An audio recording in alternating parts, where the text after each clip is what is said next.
The last sunlight withdraws from the cliffs above the Valley of the Kings with remarkable speed. One moment, the limestone walls still glow with the pale gold of the western desert. The next, the ravines deepen into shadow, the heat loosens its grip, and the entrances cut into the rock begin to resemble dark wounds in the earth.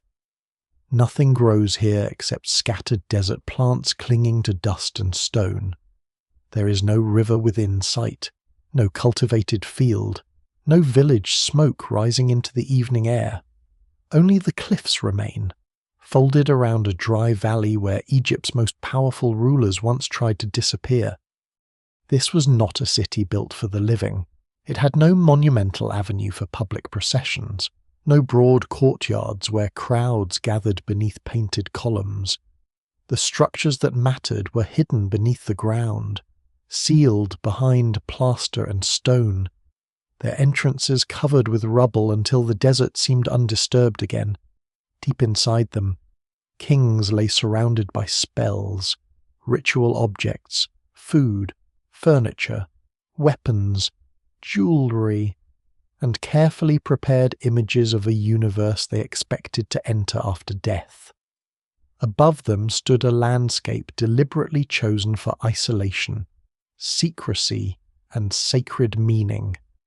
The modern name, Valley of the Kings, makes the place sound almost orderly, as though its purpose had always been obvious. Yet the valley is not a single smooth basin. It is a maze of dry channels, narrow side ravines, broken slopes, and steep cliffs shaped by erosion over millions of years. More than 60 tombs and over 20 unfinished structures are known across the wider royal valley, ranging from modest chambers to immense underground complexes extending deep into unstable rock. Some belong to famous rulers. Others remain anonymous, damaged, reused, or only partly understood.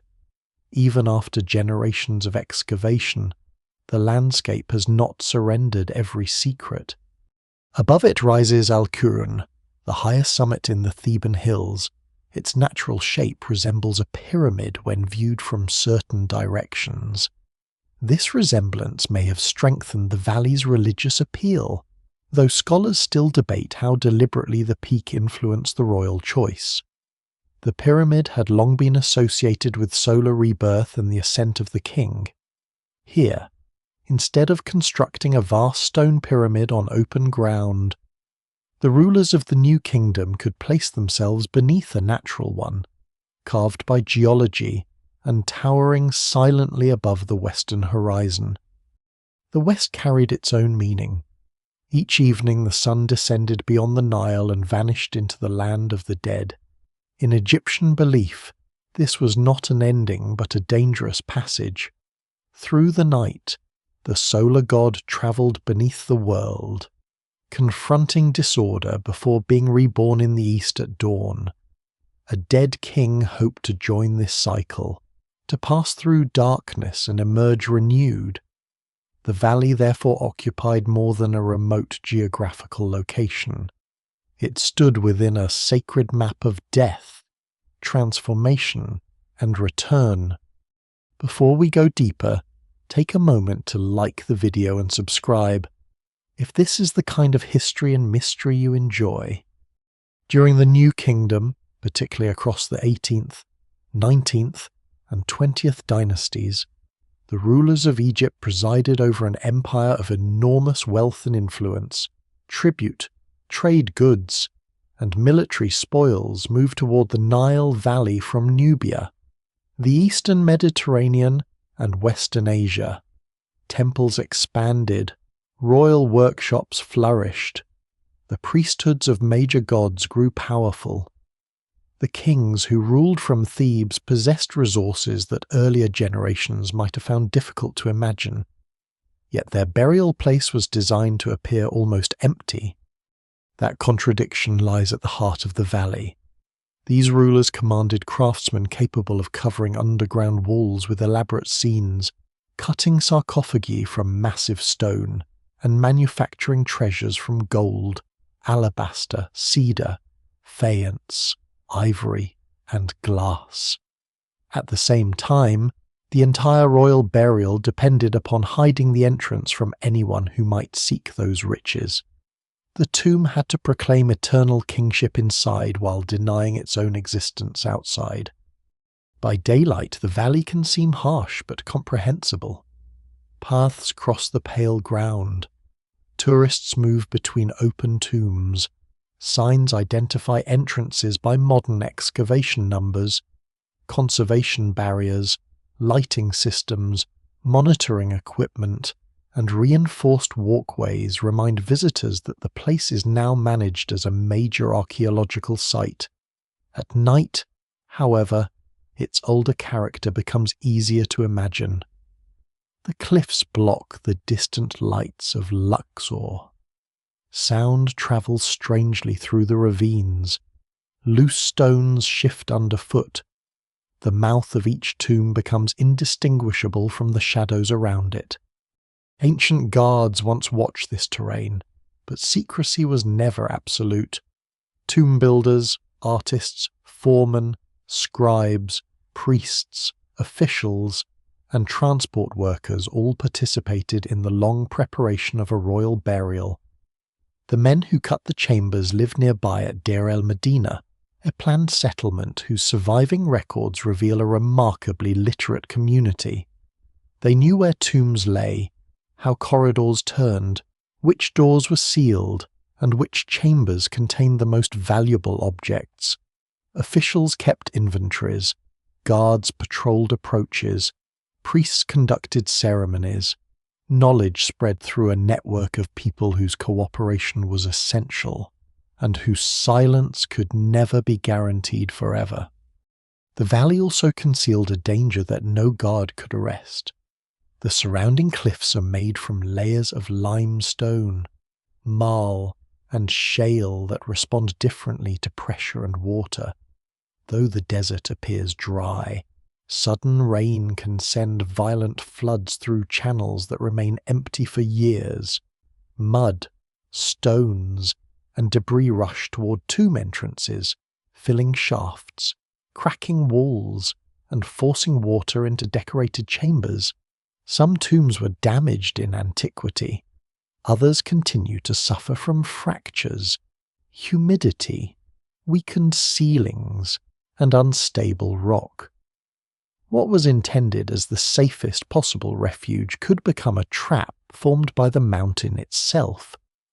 The discovery near the royal valley of the tomb attributed to Thutmose II offers a striking reminder, identified through inscribed fragments bearing the names of the king and Hatshepsut.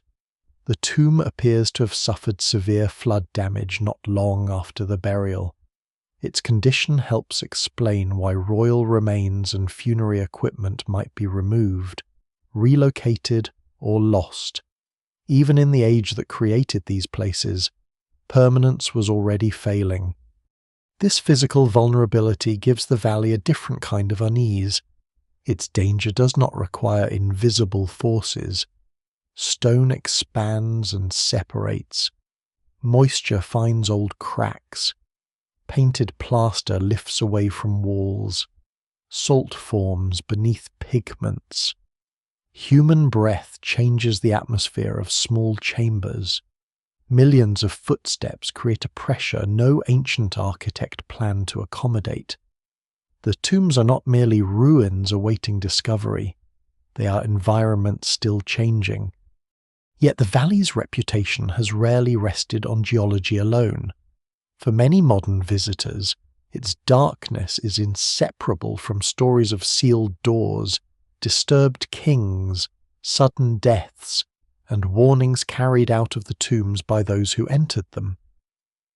The most famous legend would not fully emerge until the 20th century, after the discovery of one unusually intact burial.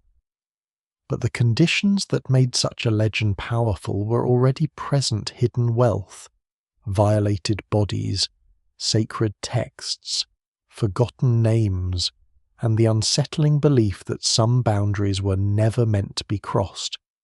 The ancient Egyptians did not place their kings here to frighten future generations. They placed them here because death was believed to be a journey requiring preparation, protection, and secrecy. The tomb was a machine for rebirth, constructed from architecture, image, ritual, and language. Every corridor helped guide the king. Every painted deity offered assistance or demanded recognition. Every sealed doorway marked a threshold between the ordered world of the living and the dangerous regions beyond it. What survives in the records suggests that the valley was never simply a cemetery.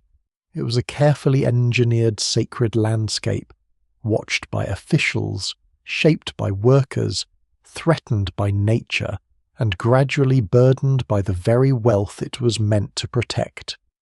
Its silence did not mean peace. Beneath the cliffs lay royal bodies that would be robbed, moved, unwrapped, hidden again, rediscovered, examined, displayed, and transformed into symbols far beyond anything their embalmers could have imagined. As darkness settles over the western desert, the valley appears to return to its original purpose. The entrances fade. The mountain becomes a single black mass against the stars. Somewhere below, painted corridors still descend through fractured stone, carrying the names of rulers who expected eternity but received a far stranger afterlife. The curse Egypt left behind begins here not as a supernatural sentence, but as the consequence of trying to preserve power, memory, and the human body forever inside a landscape that has never stopped changing. Long before the cliffs west of Thebes became a hiding place for kings, Egyptian rulers had announced their deaths across the landscape. The great pyramids of the Old Kingdom rose above the desert edge like permanent declarations of royal power. Their polished limestone faces caught the sun. Their scale could be understood from miles away. They were not secret graves, but sacred monuments meant to dominate the horizon, bind the king to the gods, and preserve his name through stone. For generations, the pyramid had been the clearest architectural expression of kingship. Yet by the beginning of the New Kingdom, Egypt's rulers chose a different path. They separated the tomb from the temple, buried the royal body inside a remote valley, and left no giant marker directly above it. This change is sometimes described as though the Egyptians simply recognized that pyramids attracted robbers and abandoned them for better security. That explanation contains part of the truth, but not all of it. The transition took centuries, and no single decision ended the pyramid tradition overnight. Royal tombs changed gradually as political centers shifted, religious ideas developed, economic conditions altered, and the experience of earlier dynasties exposed the fragility of monumental burial. The evidence remains incomplete, but what survives suggests that secrecy became attractive only after a long history of visible tombs failing to provide the permanence they promised. The pyramids had never stood alone. Each belonged to a larger funerary complex that included temples, causeways, subsidiary structures, storerooms, and estates dedicated to maintaining the king's cult. Priests performed rituals, offered food, and repeated the royal name so that the dead ruler could continue to exist. The monument depended upon an institution of memory. Stone mattered, but so did people, land, administration, and wealth. When those institutions weakened, the monument became vulnerable. Priests disappeared, estates changed hands, temples decayed, valuable casing stones were removed, burial chambers were entered, and objects intended for eternity returned to circulation among the living. Even the largest pyramid could not guarantee an undisturbed body. Its size created awe. but it also revealed exactly where royal wealth had been concentrated. The builders used blocking stones, concealed corridors, portcullises, and misleading passages. Yet such measures were limited against anyone with time, tools, and knowledge. Tomb robbery was not always the work of anonymous outsiders hacking blindly through stone. It could involve people familiar with construction methods, administrative systems, or the condition of abandoned royal sites. A monument requiring thousands of workers to build could never be entirely secret. By the Middle Kingdom, pyramid building continued, but often with different materials and less durable internal cores. Some royal pyramids were constructed with mud brick and rubble beneath stone casing. Their ruined forms now appear far less imposing than the monuments at Giza, though this difference can mislead the modern eye. They were once meaningful sacred complexes, not failed imitations. Still, the physical decline of many of these structures showed that scale and visibility did not prevent erosion, reuse, or intrusion. Egypt itself also changed. The political geography of the kingdom shifted southward, and Thebes rose from a regional centre into the heart of royal power. After the instability of the Second Intermediate Period, rulers from Thebes expelled the Hyksos from northern Egypt and established the 18th dynasty. Their victories helped create the New Kingdom, an era of imperial expansion, international diplomacy, immense temple wealth, and renewed confidence in kingship. Yet these rulers did not simply revive every tradition of the Old Kingdom. They shaped royal burial around the sacred landscape of Thebes. On the east bank of the Nile stood the City of the Living, with temples connected to the daily rising sun. On the west bank spread the necropolis beneath the setting sun, a vast zone of cliffs, desert, temples, tombs, paths, and ritual sites. Here, royal mortuary temples could stand near the cultivated land where ceremonies, offerings, and public memory were easier to sustain. The king's body, however, could be placed much deeper in the desert, away from the temple and hidden inside the mountain. This separation was one of the most important changes in Egyptian royal burial. Instead of placing the tomb directly beneath or within a visible monument, the New Kingdom rulers divided its functions. The mortuary temple remained accessible and monumental. It celebrated the king, maintained his cult, and connected royal memory to religious festivals. The tomb became a private chamber of transformation. It no longer needed to serve as the main public marker of kingship. This arrangement offered greater secrecy without abandoning royal display. Egypt did not stop building magnificent monuments for dead kings. It moved the magnificence above ground to one location and concealed the royal body in another. The first rulers associated with the valley did not follow a perfectly documented plan.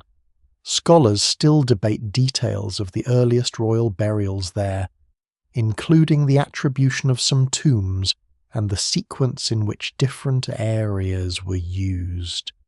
Thutmose I is traditionally linked with the decision to place a royal tomb in the secluded valley. Though the historical record does not preserve a simple statement announcing the change, it is more likely that the new burial system emerged through experimentation, adaptation, and the particular needs of early 18th dynasty kings. The valley offered obvious advantages. It could be approached through a limited number of routes. Its steep cliffs formed natural boundaries. The ground could be watched by guards. Tomb entrances could be covered after burial. Workers could reach the site from their settlement while remaining under state supervision. The natural pyramid-like peak above the valley may also have allowed the royal tomb to retain a symbolic connection to earlier pyramid traditions without requiring a constructed pyramid directly overhead. Yet concealment created new problems. A pyramid's immense masonry helped protect its internal spaces, even when determined robbers eventually broke through. A rock-cut tomb depended on the quality of the mountain. Its ceilings could fracture. Shale could expand when exposed to moisture. Floodwater could rush through corridors designed for ritual movement rather than drainage. The deeper a tomb extended, the more difficult it became to cut, decorate, ventilate, inspect, and repair. Security improved in theory, but geological risk increased. The valley was therefore not a simple technological upgrade from pyramid to hidden tomb. It was a trade. Visibility was exchanged for secrecy. Massive artificial structure was exchanged for natural rock. A single integrated complex was divided into tomb and temple. The royal burial became less obvious to outsiders but more dependent on controlled information. Guards, scribes, builders, officials, priests, and royal administrators all had to protect the location and maintain the system. Religious developments also shaped the underground architecture. New Kingdom royal tombs became elaborate maps of the sun god's nightly journey. Their walls carried compositions describing regions of the underworld, gates guarded by divine beings, hours of darkness, transformations of the king, and the eventual renewal of cosmic order. Earlier pyramids had contained royal funerary texts, but the tombs of the Valley of the Kings expanded this visual and textual world across long corridors and chambers. The mountain became more than a container. Its interior was transformed into the underworld itself. The dead king moved symbolically downward into darkness, passed through danger, united with divine forces, and emerged renewed with the rising sun. This journey suited the hidden tomb. Secrecy was not merely practical. Darkness, enclosure, and descent had religious meaning. The absence of an external monument did not reduce the king's status. Inside, the walls presented a universe created for him alone. Still, the old contradiction remained. The tomb had to be prepared by many hands but known by as few people as possible. It had to contain objects of extraordinary value while leaving no visible sign of where they'd been placed. It had to remain accessible long enough for burial ceremonies, then become inaccessible forever. The entire system relied upon a moment when knowledge would close with the sealed door. That moment never lasted as long as intended. Entrances were found. Guards could be bribed. Officials could be corrupted. Economic crisis could turn sacred treasure into emergency wealth. Later rulers could reuse earlier spaces. Floods could expose buried approaches. The movement away from pyramids made royal tombs less visible, but it did not remove them from human memory. The kings had abandoned the great stone beacon, yet they still carried their gold, names, bodies, and hopes into the mountain. The form of the burial changed. The temptation surrounding it did not. A hidden royal tomb did not appear simply because a king ordered one. It had to be imagined, measured, cut, supplied, guarded, painted, sealed, and then erased from the visible landscape. The Valley of the Kings may look empty from above, but during the New Kingdom it was the center of a tightly controlled industrial and religious operation. Stonecutters moved through the ravines before sunrise. Scribes recorded attendance, tools, rations, delays, injuries, and progress. Foremen interpreted plans. Water carriers climbed into the heat. Artists waited for rough walls to be prepared. Guards watched the approaches. Priests and officials inspected the work. Beneath the silence of the modern valley lies the memory of organized labor on a scale that had to remain both precise and discreet. The process began with choosing a location. A tomb site had to be distant enough from earlier burials to avoid cutting into existing chambers, but close enough to established paths and work areas to remain practical. The quality of the rock mattered. Hard limestone could provide stability but slowed excavation. Softer layers allowed faster cutting but created greater risks of cracking, collapse, and water damage. The cliffs were not uniform, and ancient builders did not possess a complete geological map. They relied on experience, observation, and the evidence of earlier tombs. Even then, mistakes occurred. Corridors changed direction unexpectedly. Chambers were abandoned. Work halted when crews broke into older spaces or encountered dangerously poor stone. Once a site was approved, the entrance was cut into the slope. Teams worked with copper alloy chisels, stone hammers, wooden mallets, baskets, ropes, and lamps. The tools were simple compared with the scale of the result, but the organization behind them was not. Workers attacked the rock in coordinated groups, loosening material and carrying debris outward in baskets. The corridor extended gradually into darkness, its dimensions checked as the cutting continued. Surveying errors made underground could become impossible to correct later, especially when a tomb descended through several corridors and chambers. The ancient architects did not always follow a single fixed plan. Royal tomb layouts changed across dynasties. Some early examples turned sharply, perhaps reflecting older ideas of a winding journey into the underworld. Later tombs often followed straighter axes, with long descending corridors leading toward pillared halls and burial chambers.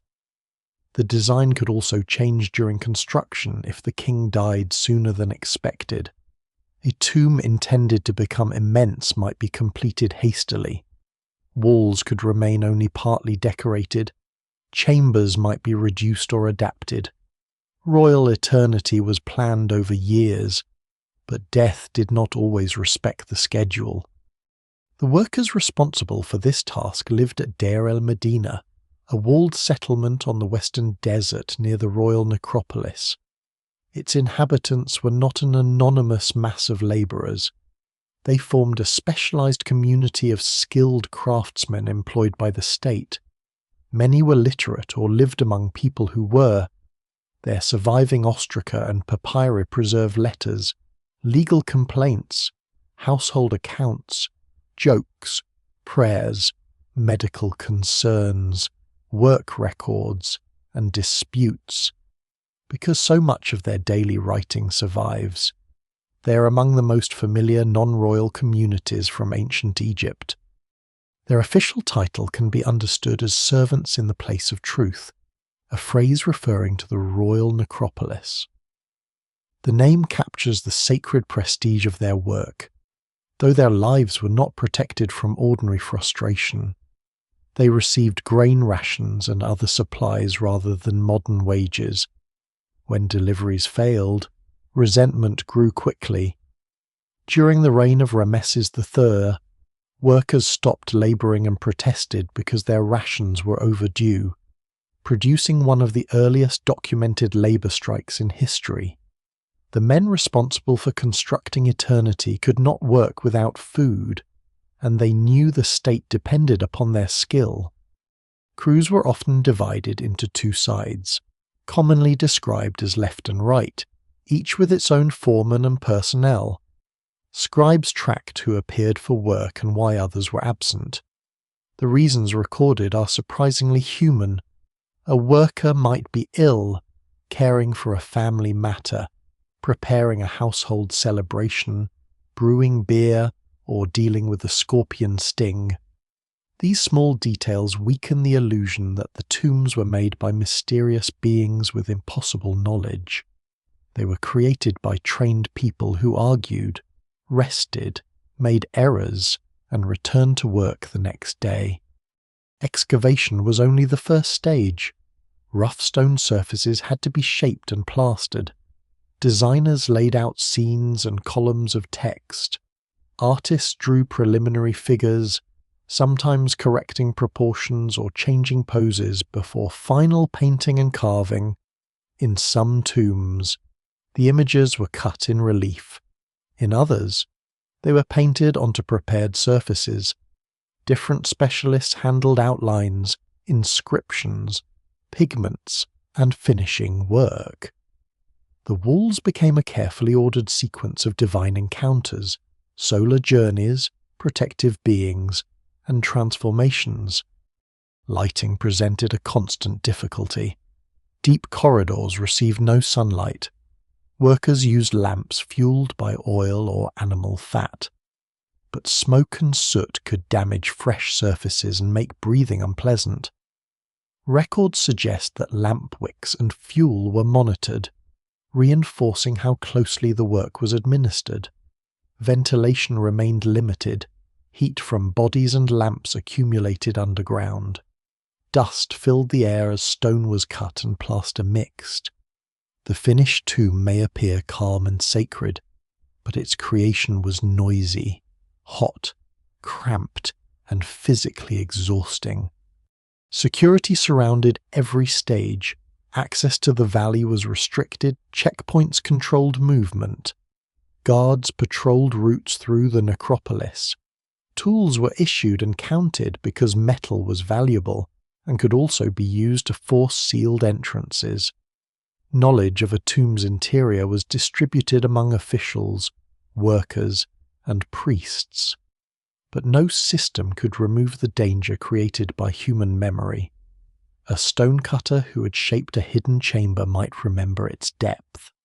A carrier might know where debris had been dumped. A guard might recognize which slope had recently been disturbed.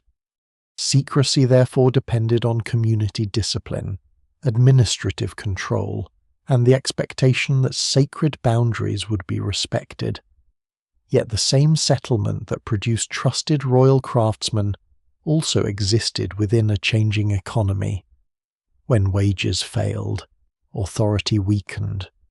When dynasties declined, supervision became inconsistent.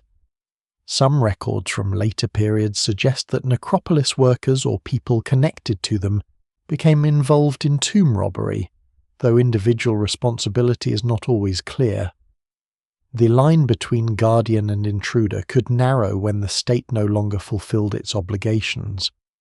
The valley itself also betrayed the effort to hide it. Excavated rubble had to go somewhere. Large deposits of limestone chips accumulated near entrances and along slopes. Over time, these heaps could bury older tombs, helping conceal them, but they could also preserve clues. A change in debris color, the shape of a cut, or an unnatural depression might reveal where ancient workers had entered the mountain. What hid one tomb could guide later searches toward another. A royal death intensified everything. Work might accelerate. Decorative programs could be shortened. Burial equipment arrived from workshops. Priests prepared rituals while officials managed the movement of the body and grave goods across the Nile. The funeral procession eventually entered the valley, where objects accumulated through a lifetime of kingship were carried into chambers that had taken years to create. Doors were closed, passages blocked, seals impressed into wet plaster, and the entrance covered.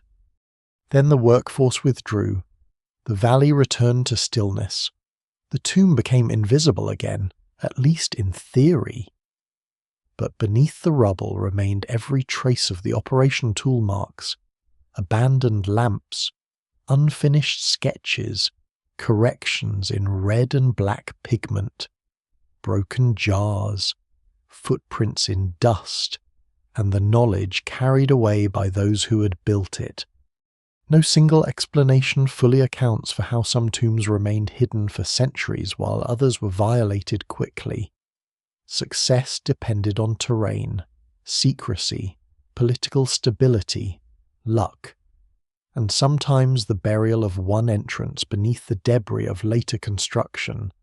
This secret necropolis was never perfectly secret. It was a living system sustained by labor, surveillance, belief, and fear. Once that system weakened, the mountain began to give back what had been placed inside it. Beyond the sealed entrance, the royal tomb opened into a world designed to outlast the living. The first corridor often descended sharply, drawing the funeral procession away from daylight and into a space where architecture, ritual, and belief became almost indistinguishable. Every step carried the dead king farther from the ordinary world. Walls narrowed, ceilings lowered, chambers widened again, and the route shifted according to plans that changed across dynasties.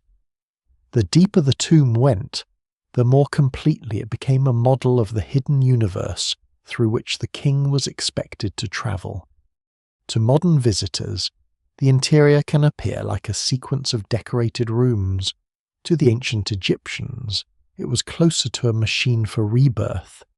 The corridors did not merely connect one chamber to another, they represented movement through darkness, time, danger, and divine transformation.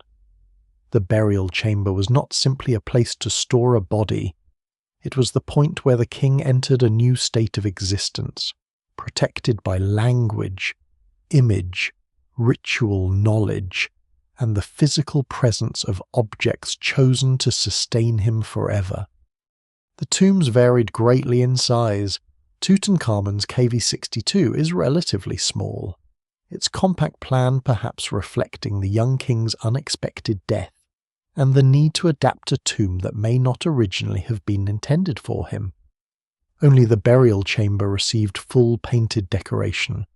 Seti I's KV17, by contrast, extends deep into the mountain through a long sequence of corridors, halls, side chambers, and richly decorated spaces.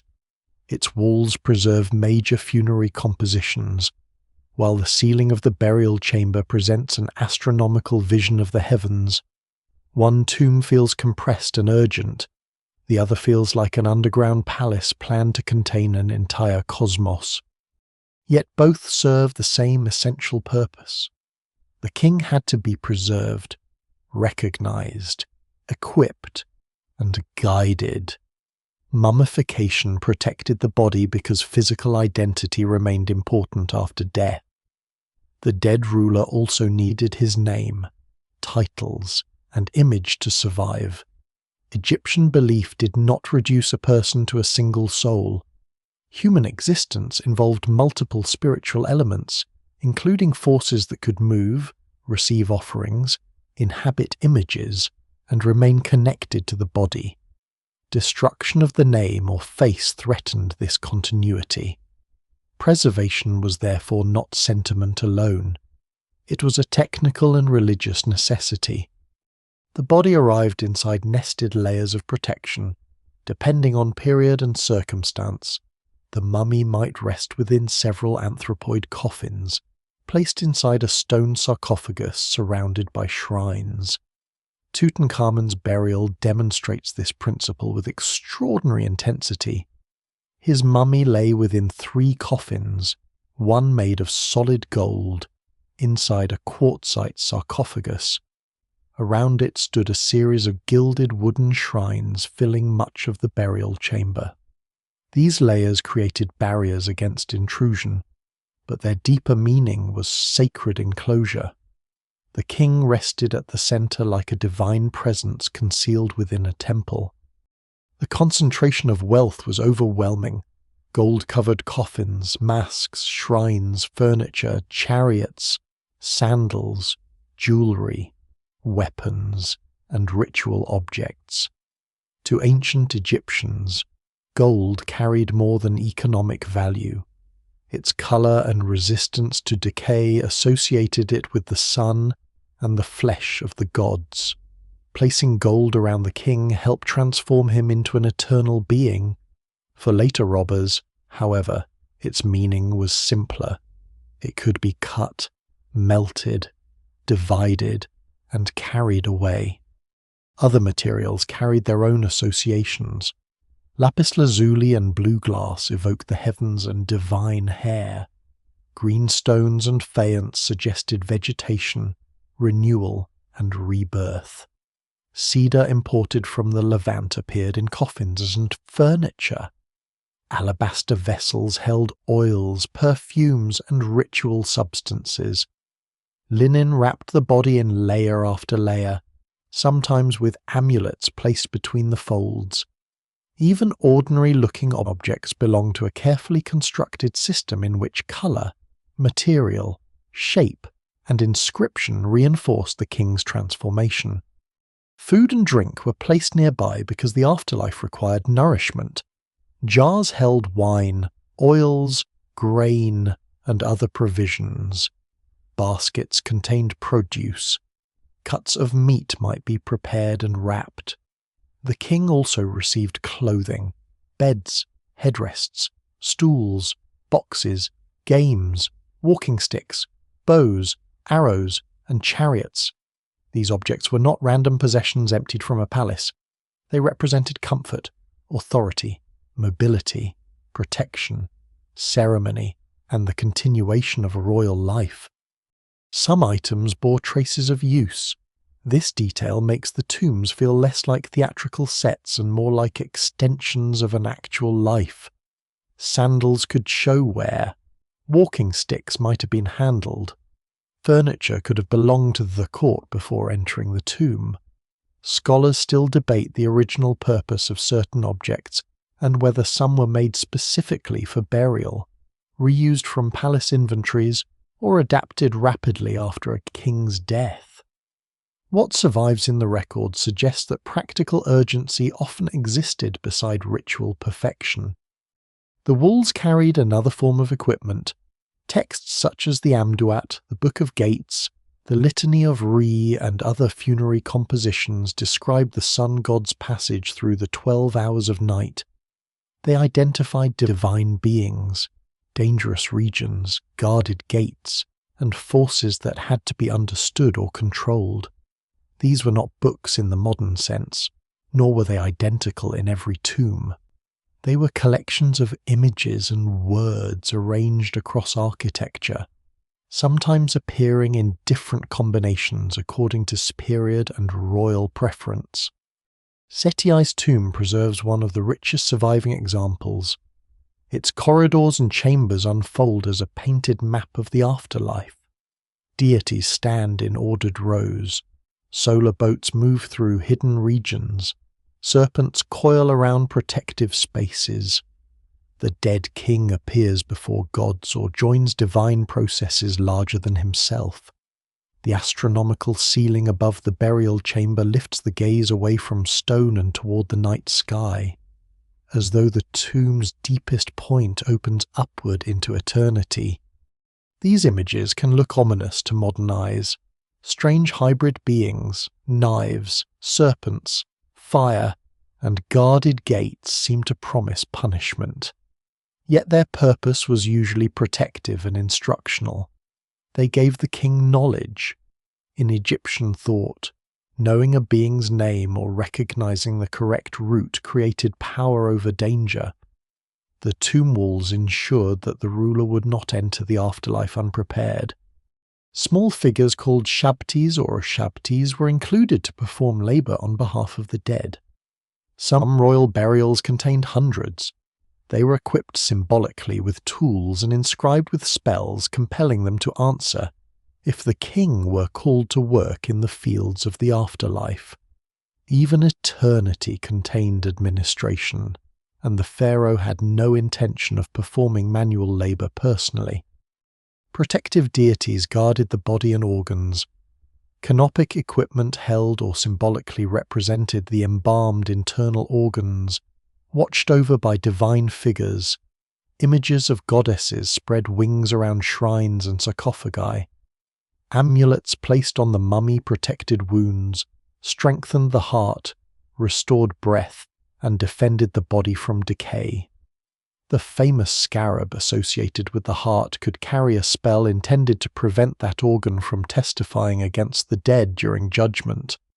Yet despite all this magical protection, the physical design of the tomb offered remarkably limited resistance once its location became known. Wooden doors, plaster seals, stone blocking, and filled corridors could slow intrusion, but they could not stop determined robbers with tools and time. Some chambers contained pits or changes in level that may have had ritual meaning and could also complicate access, though popular accounts often exaggerate them into elaborate traps. There's little evidence for the kind of mechanical death devices imagined in later fiction. The true defences were secrecy, guards, sacred fear, and the expectation that royal authority would continue to matter. That expectation proved fragile. Once a tomb was entered, its sacred order could be dismantled rapidly. Shrines were pulled apart, coffins were stripped, jewellery was removed from wrappings. Valuable metals disappeared first, followed by reusable wood, stone vessels, oils, and textiles. The king's carefully assembled universe became a collection of materials. Still, enough survived to reveal the ambition behind it. Each tomb represented an attempt to solve the problem of death through design. The Egyptians could not stop the body from dying, so they preserved it. They could not know the underworld directly, so they mapped it. They could not guarantee memory, so they repeated the king's image and name across walls and objects. They could not prevent every intruder, so they surrounded the dead with gods. The result was both magnificent and vulnerable. The pharaoh's final house contained everything required for eternity, except the one thing no civilization has ever been able to provide permanent protection from time, nature, and the living. The royal tomb could only remain secret if the people who created it agreed to behave as though they had never seen it. That expectation placed an extraordinary burden on the workers of Deir el-Medina. They were not merely craftsmen employed on a distant construction project. They lived beside the necropolis, raised families within sight of the cliffs, inherited positions from relatives, and passed specialized knowledge through generations. Their community stood between the royal court and the hidden dead, close enough to understand how kings prepared for eternity, and ordinary enough to know what grain cost when state deliveries failed. The settlement occupied a dry hollow between the cultivated Nile Valley and the royal cemeteries. Its mud brick houses were arranged along a narrow central street, enclosed by a wall that gave the community a compact, almost compressed character.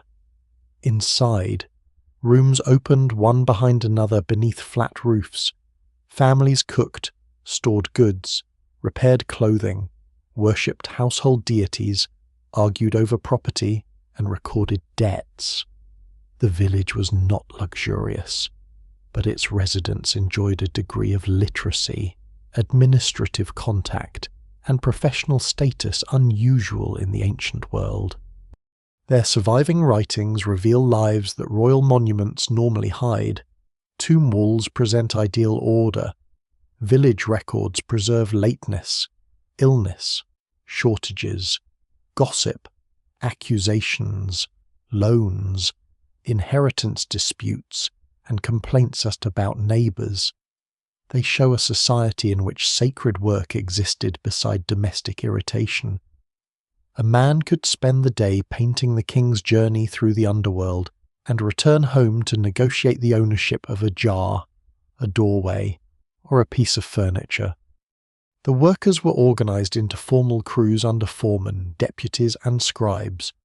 Attendance was monitored carefully because the state had to know whether excavation and decoration were advancing.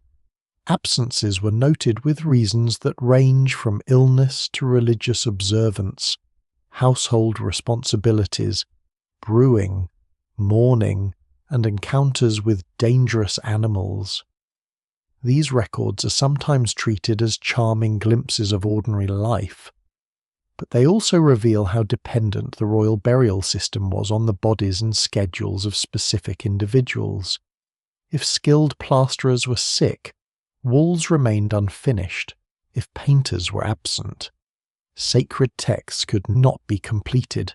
If stonecutters stopped, the king's path into eternity shortened. The village scribes occupied a particularly powerful position. They recorded rations, tools, work assignments, legal testimony, and communication with officials. They also understood the language of administration that connected the community to the state. In a society where written records carried authority, the person holding the brush could shape how an event survived. A disagreement became official only when someone documented it. A shortage became a political problem when it entered the archive. The state usually paid the workers in grain.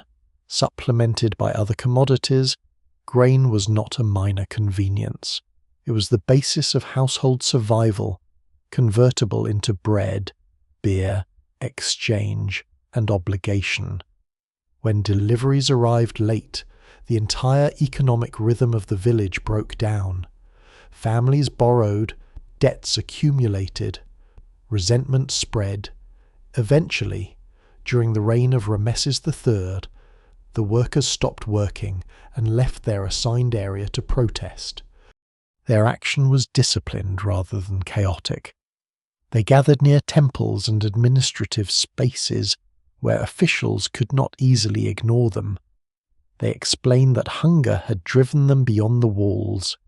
This episode is often described as the earliest known labour strike, and although the modern term cannot capture every ancient detail, the basic fact remains remarkable. The men building the royal tomb refused to continue because the government had failed to provide what it owed. The protest exposed a dangerous contradiction. The king claimed divine authority and commanded the construction of an eternal dwelling. Yet the workers responsible for that dwelling could not rely on receiving basic rations on time. The tomb projected cosmic order while the administration behind it struggled to deliver grain. The workers knew this contradiction intimately. They saw sacred ideology from inside its machinery. Royal anxiety appears in the way the village was supervised. Movement into the necropolis could be controlled. Tools were counted. Guards watched the routes. Officials inspected progress. The craftsmen were trusted because their skills were indispensable. But that trust was never complete. They possessed information that no ruler could comfortably allow to circulate. They knew the entrances of unfinished tombs, the thickness of blocking walls, the location of corridors, the sequence of chambers, and the materials carried inside. Some knowledge was immediate and practical. A stonecutter could remember where the rock softened. A plasterer knew which chamber had been completed hurriedly. A foreman understood how far a passage extended. A scribe knew when work stopped and why. Other knowledge accumulated across families.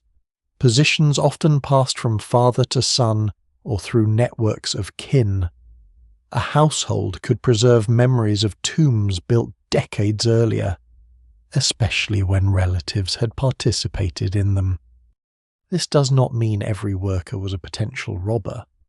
Most evidence points to a community deeply integrated into the religious and administrative world of the necropolis. Many built decorated tombs for themselves near the village, using their skills to create intimate visions of family life and the afterlife. They worshipped local and national gods, appealed to the deified dead, and understood the sacred seriousness of burial. The same people who knew how to enter a royal tomb also knew why such an act was dangerous in moral, legal, and religious terms. Yet sacred fear works best when supported by stable institutions. As the later New Kingdom entered economic and political decline, the conditions protecting the valley deteriorated. Grain shortages became more frequent. Administrative corruption grew harder to conceal. Central authority weakened. Foreign pressures and internal competition strained royal resources. Under these circumstances, knowledge that had once served the state could become a means of survival or profit. Documents from the late New Kingdom record investigations into tomb robbery across the Theban necropolis. Suspects included stonecutters, metalworkers, labourers, guards, and officials. Confessions preserved in papyri describe breaking into tombs, stripping precious materials, dividing loot, and sometimes returning to sites already disturbed by others. The legal records are complicated. Some testimony was obtained under coercion, and officials could manipulate investigations for political advantage. Scholars still debate the reliability of particular confessions and the true scale of official involvement.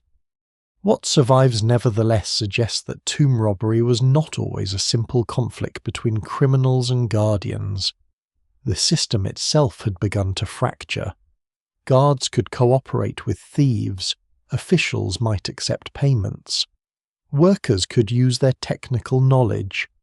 Investigators sometimes seemed more concerned with defeating rival administrators than protecting the dead. The necropolis became an arena where economic desperation, corruption, and political rivalry converged. The workers of Deir el-Medina also reveal the emotional cost of living beside the royal dead. Their private writings include prayers for protection, appeals to gods, dreams, omens, and fears of divine punishment. Illness or misfortune could be interpreted as the result of offending a deity or a deceased person. The boundary between practical and supernatural danger was not sharply drawn. A cracked wall, a failed ration delivery, a scorpion sting, and an angry spirit could all belong to the same moral landscape. Their own tombs show how deeply they believed in the afterlife they built for kings. Unlike many royal scenes focused on cosmic journeys, the tombs of the workers often preserve images of family, agriculture, offerings, and hoped-for abundance. The craftsmen who painted divine boats in royal corridors also imagined themselves harvesting in ideal fields, receiving food, and remaining close to loved ones. Eternity, for them, was not only royal transformation, it was relief from uncertainty. This makes their position more complex than the familiar image of secretive artisans guarding forbidden chambers.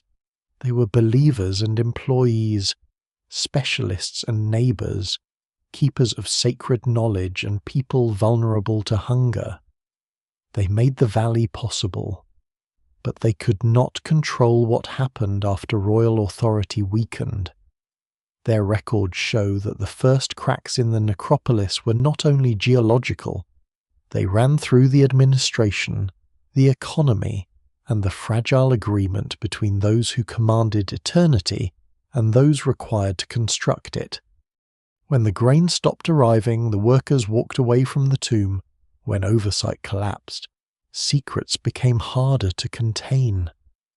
The valley's hidden architecture depended on human loyalty, and human loyalty depended on conditions the state could no longer always provide.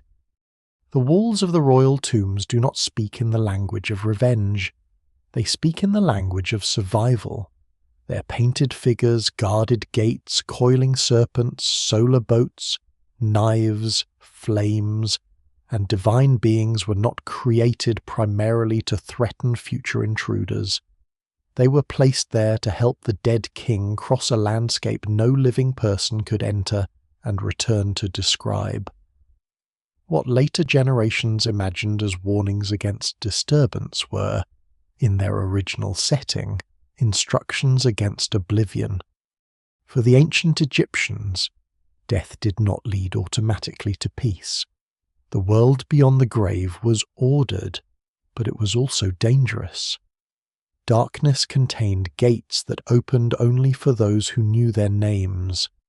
Divine guardians demanded recognition. Hostile forces attempted to stop the sun's nightly passage and prevent renewal. The dead king required knowledge as much as protection. His tomb therefore carried a body of sacred information written directly onto the architecture around him. These texts were not simple prayers. They functioned as maps, passwords, identities, and acts of transformation. By naming a god, the king demonstrated that he belonged within the divine order. By reciting the proper formula, he could pass a guarded threshold. By appearing beside the sun god, he became part of the cosmic journey. Language did not merely describe reality. Properly spoken and correctly written, it helped create it. The earliest royal funerary writings had appeared centuries before the Valley of the Kings in the pyramid texts of the Old Kingdom.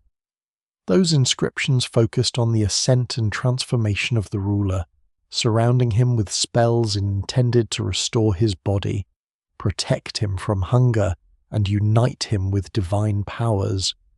Over time, related traditions became available to a wider range of people through the coffin texts, and later compositions often grouped under the modern name Book of the Dead. By the New Kingdom, royal tombs carried their own elaborate bodies of underworld literature, painted across long corridors and chambers in carefully arranged sequences. The Amduat presented the hidden world through which the sun travelled during the 12 hours of night. Each hour contained landscapes, beings, and transformations. The sun god entered old and exhausted, moved through darkness, and emerged renewed. The dead king joined this process, sharing in the promise that night would end. The Book of Gates organized the journey around a sequence of guarded entrances. The Litany of Re identified the many forms of the solar god. The Book of Caverns explored deeper regions of the underworld, while other compositions described the earth, the heavens, divine cows, mysterious chambers, and the destruction of cosmic enemies. To a modern visitor moving by electric light, these walls can appear crowded with threats. Serpents twist around shrines. Figures carry knives. Enemies lie bound or inverted. Flames surround regions of punishment. Yet the scenes belong to a moral and cosmic system in which order must continually defeat chaos. They do not announce that anyone entering the tomb will die. They show what happens when disorder challenges the divine cycle. The king appears on the side of the order. His survival depends on the defeat of forces associated with darkness, rebellion, and non-existence. The gods surrounding him are not waiting to attack archaeologists thousands of years later. They are helping him overcome the dangers of the night. The distinction matters because the popular idea of an Egyptian tomb curse often begins by removing these images from their original purpose. Some ancient tombs and funerary monuments did contain warning formulas. These might threaten anyone who damaged a burial, stole offerings, erased a name, or interfered with a sacred foundation. Such texts usually belong to a recognizable legal and religious tradition. They warned that the offender could lose divine favor, suffer judgment, or be denied burial. Their purpose was to defend property and memory in a society where official law, divine punishment, and social reputation overlapped. Yet these warnings were not common magical traps activated by opening a door. There is no strong evidence that the Valley of the Kings was covered with inscriptions promising immediate death to explorers. The famous phrase is often associated with Tutankhamun, threatening swift death on wings against anyone disturbing the king, was not found inscribed over the entrance to KV62. It belongs to the mythology created around the discovery, rather than the documented contents of the tomb. What did appear on royal seals was more practical and symbolic. Impressions could show figures such as Anubis over bound enemies, marking official closure and sacred protection. When a doorway was plastered and stamped, the seal indicated the space had been formally secured. Breaking it was not simply opening a room, it was violating royal authority, religious order, and administrative control at once. The figure of Anubis became especially powerful in later imagination. With his black canine head and connection to embalming and cemeteries, he seemed to modern audiences like an ideal guardian of forbidden chambers. In Egyptian religion, however, his black colour was linked not only to death, but also to fertile soil and regeneration. He protected the embalmed body, oversaw funerary processes, and guided the dead. His presence was reassuring to those placed inside the tomb, even if it appeared ominous to those entering from outside. Other protective beings surrounded the king in more intimate forms. Goddesses spread their wings around the sarcophagus. Amulets lay against the mummy's skin. The wedge-shut eye restored wholeness. The jed pillar promised stability. The scarab protected the heart.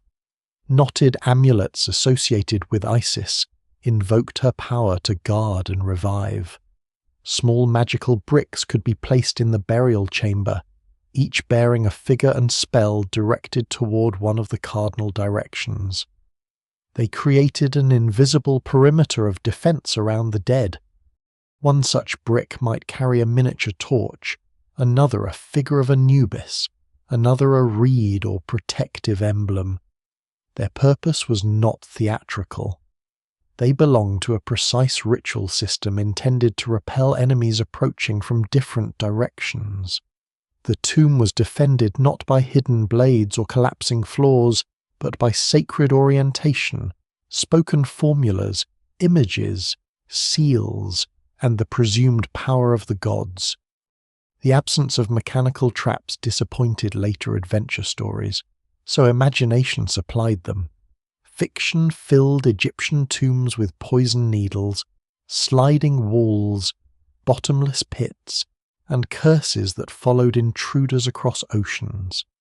Real tombs could certainly be dangerous. Shafts were deep, ceilings were unstable, air was poor. Loose rubble shifted. Bats, insects, dust, and microorganisms occupied spaces closed for long periods. Yet these hazards came from construction, abandonment, geology, and biology, not from elaborate devices designed to kill future explorers. The mystery deepened because ancient Egyptian writing remained unreadable to most outsiders for many centuries. Before hieroglyphs were deciphered in the 19th century, carved signs seemed less like language than occult symbols. A row of birds, eyes, serpents, seated gods, and human limbs could be imagined to contain almost anything. The inability to read the walls allowed fear to speak in their place. Even after decipherment, public fascination often preferred the curse. Protective spells were described as threats. Underworld scenes became evidence of black magic. Mummification was stripped of its theological meaning and turned into something grotesque or exotic. The dead king changed from a carefully preserved participant in cosmic renewal into a vengeful figure waiting for disturbance. This transformation reveals more about modern anxiety than ancient belief. The idea of a curse gives the dead a form of power over those who uncover them. It reverses the imbalance between the buried ruler and the archaeologist who opens the chamber, removes objects, photographs the body, and carries the story into newspapers and museums. The king may have lost his empire, wealth, and privacy, but the curse imagines that he retains one final weapon. Scholars still debate how deeply ancient warnings influence later curse traditions compared with journalism, fiction, spiritualism, and colonial fascination. No single explanation fully accounts for the legend's appeal. The texts on the walls provided the imagery. The sealed doors provided the suspense. The deaths of people connected, sometimes only loosely, to famous discoveries supplied the pattern. Modern culture assembled these elements into a story the ancient builders would barely have recognized. Inside the tombs, the original fear was not that the dead would rise, it was that they would disappear. A body might decay, a name might be erased, offerings might cease, robbers might strip the burial, political enemies might destroy images. The sacred texts answered that fear by repeating identity across stone. The king was named, pictured, protected, and woven into the journey of the sun. The spells were written against silence. The guardians stood against forgetting. Only much later would the living look at those protections and decide that they had been written against them.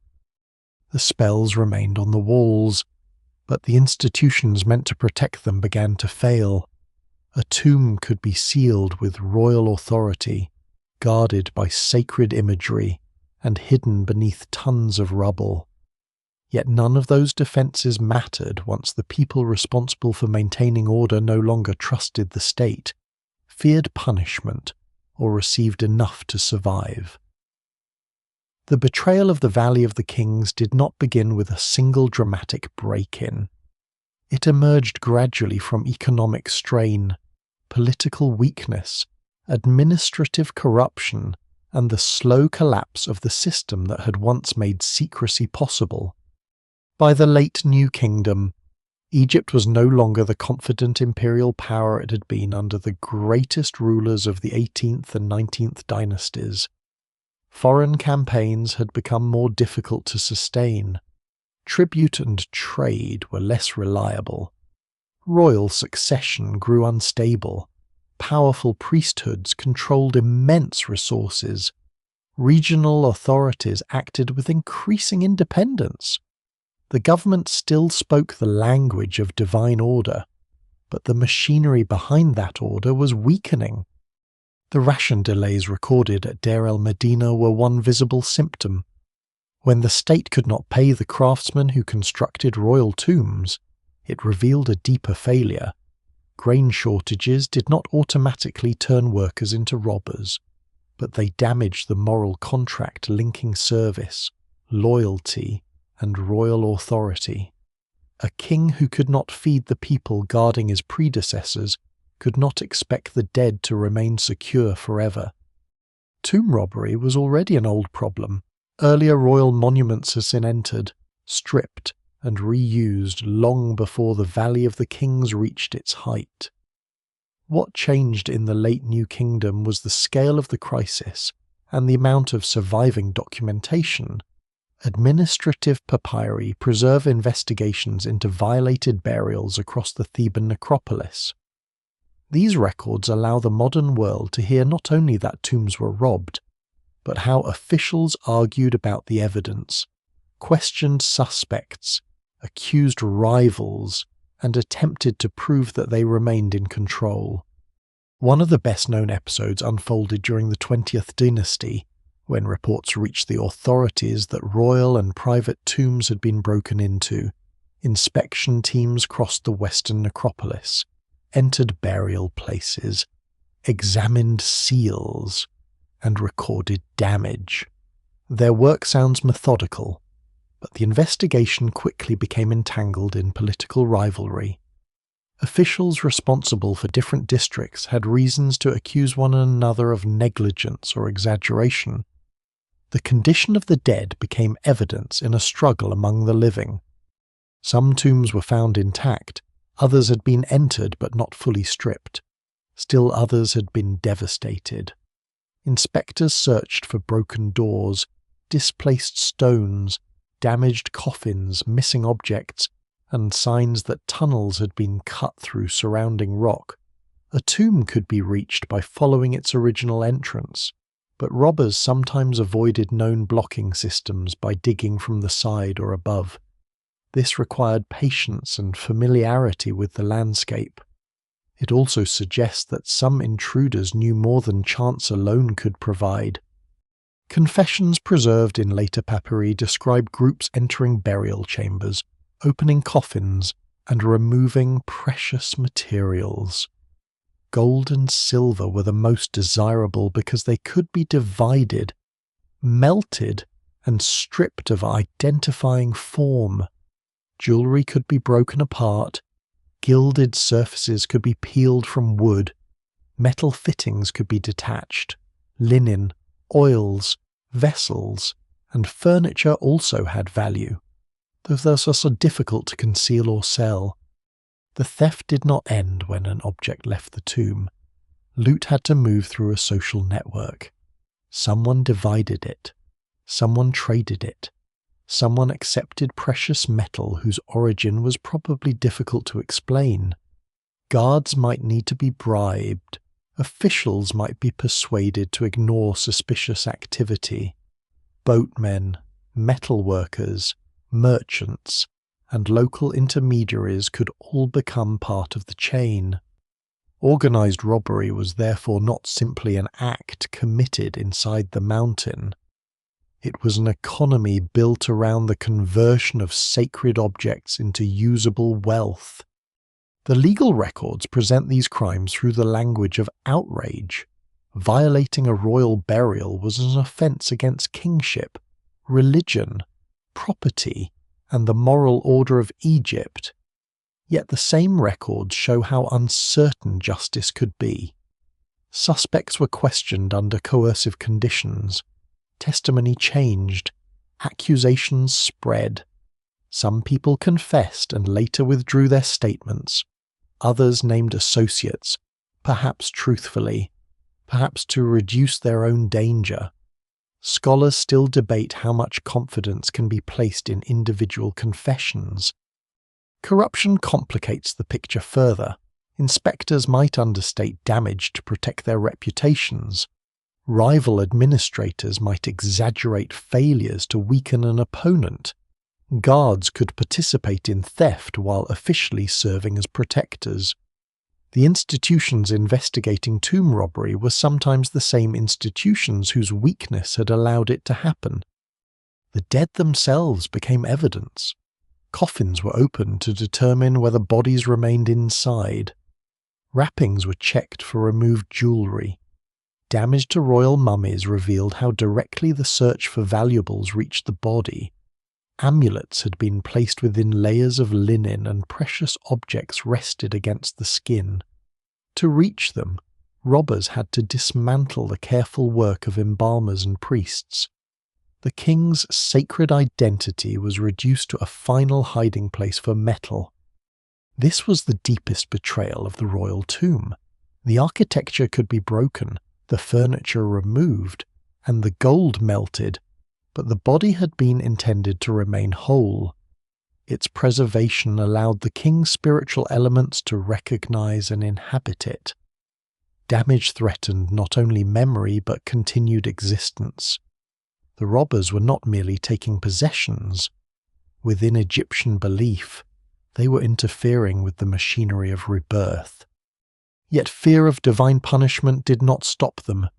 This may indicate desperation, declining faith in state authority, confidence that rituals could be ignored, or simply the enduring human ability to place immediate need above distant consequences. No single explanation fully accounts for every robbery. Some were probably driven by poverty, others were organized for profit. Some may have involved elite appropriation disguised as official recovery. That last possibility becomes especially important as the royal administration began entering tombs itself. In periods of crisis, officials sometimes removed bodies and objects under the claim of protection. Coffins were opened, mummies rewrapped, names restored or altered, and kings transferred to safer locations. Valuable materials could disappear during these operations. The boundary between rescue and controlled stripping became difficult to define. By then, the valley's original system had failed. Hidden entrances were known. Patrols were unreliable.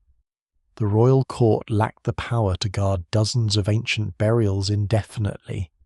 New tombs were still being prepared, but old ones had become vulnerable archives of gold and sacred materials. Every generation inherited more dead kings than it could protect. The robberies also changed the physical landscape. Tunnels cut by intruders weakened walls. Entrances were reopened. Blocking stones were moved. Debris shifted. Floodwater later followed disturbed routes into chambers. Damage caused by theft made future damage by nature more likely.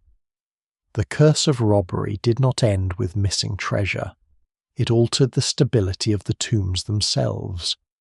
By the end of the New Kingdom, the Valley of the Kings had become a place where secrecy could no longer be trusted. The rulers buried there had escaped the visibility of pyramids, but not the memory of those who knew the mountain. Their graves had been protected by guards, spells, stone, and royal law. One by one, each defense failed. The most remarkable response would not be another stronger lock or a deeper corridor.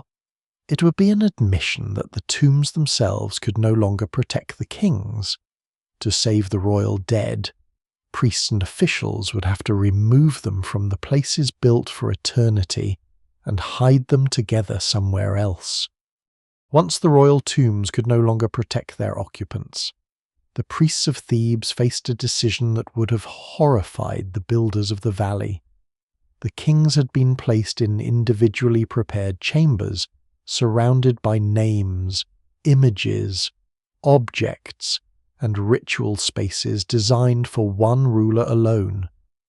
To move them was to dismantle the sacred geography of their afterlives, yet to leave them where they lay was to expose them to repeated robbery, mutilation, and destruction. Protection now required violation. The process did not happen in a single night. It unfolded through a series of inspections, repairs, rewrappings, transfers, and secondary burials carried out during a period of political fragmentation. Royal authority had weakened. The high priest of Amun held enormous influence in Thebes. Control of the south no longer rested securely in the hands of one centralized court. The men who entered the ancient tombs were therefore operating within a world very different from the one that had created them. Some royal mummies were found already damaged. Coffins had been broken. Wrappings had been cut. Jewelry and amulets had been removed. Names on funerary equipment had sometimes been altered or reused. The priests and officials who handled these bodies appear to have attempted restoration, but restoration under crisis conditions was imperfect. Limbs were repositioned, linen was added, labels identified kings whose original burial contexts had been lost. In some cases, old coffins were reused because suitable new ones were unavailable or unnecessary. These actions reveal both reverence and desperation. The bodies still mattered enough to save, but the original burial system had become impossible to maintain. The mountain was no longer a network of secure royal houses. It had become a landscape of compromised chambers, known entrances, and diminishing protection. The dead had to be gathered, moved, and concealed in places that were less glorious but more defensible. One of the most famous refuges was the cache now known as DB320, hidden in the cliffs at Deir el-Bahari. There, many royal mummies and high-status individuals were placed together in a shaft tomb that had originally served another purpose. When the cache was discovered in the 19th century, it contained some of the most celebrated rulers of ancient Egypt, including kings whose own tombs had long been empty or heavily damaged. The image is difficult to reconcile with royal ideology. Men who had ruled an empire, commanded armies, commissioned temples, and claimed divine status ended up packed into a hidden communal chamber. Their original tombs had been built to separate them from everyone else. The cache preserved them by erasing that separation. Another major group was found in the tomb of Amenhotep II, KV35. This tomb, like others in the valley, had been reused as a protective hiding place. Royal mummies were placed in side chambers, away from the main burial. The tomb became a sanctuary within a sanctuary, its original purpose altered by necessity. Among the bodies were rulers from different reigns and dynasties, brought together by the common fact that none could remain safely where originally buried. The transfers required intimate knowledge of the necropolis. Priests and officials had to know which tombs had been robbed, which bodies survived, which routes were safe, and which hiding places could be sealed again.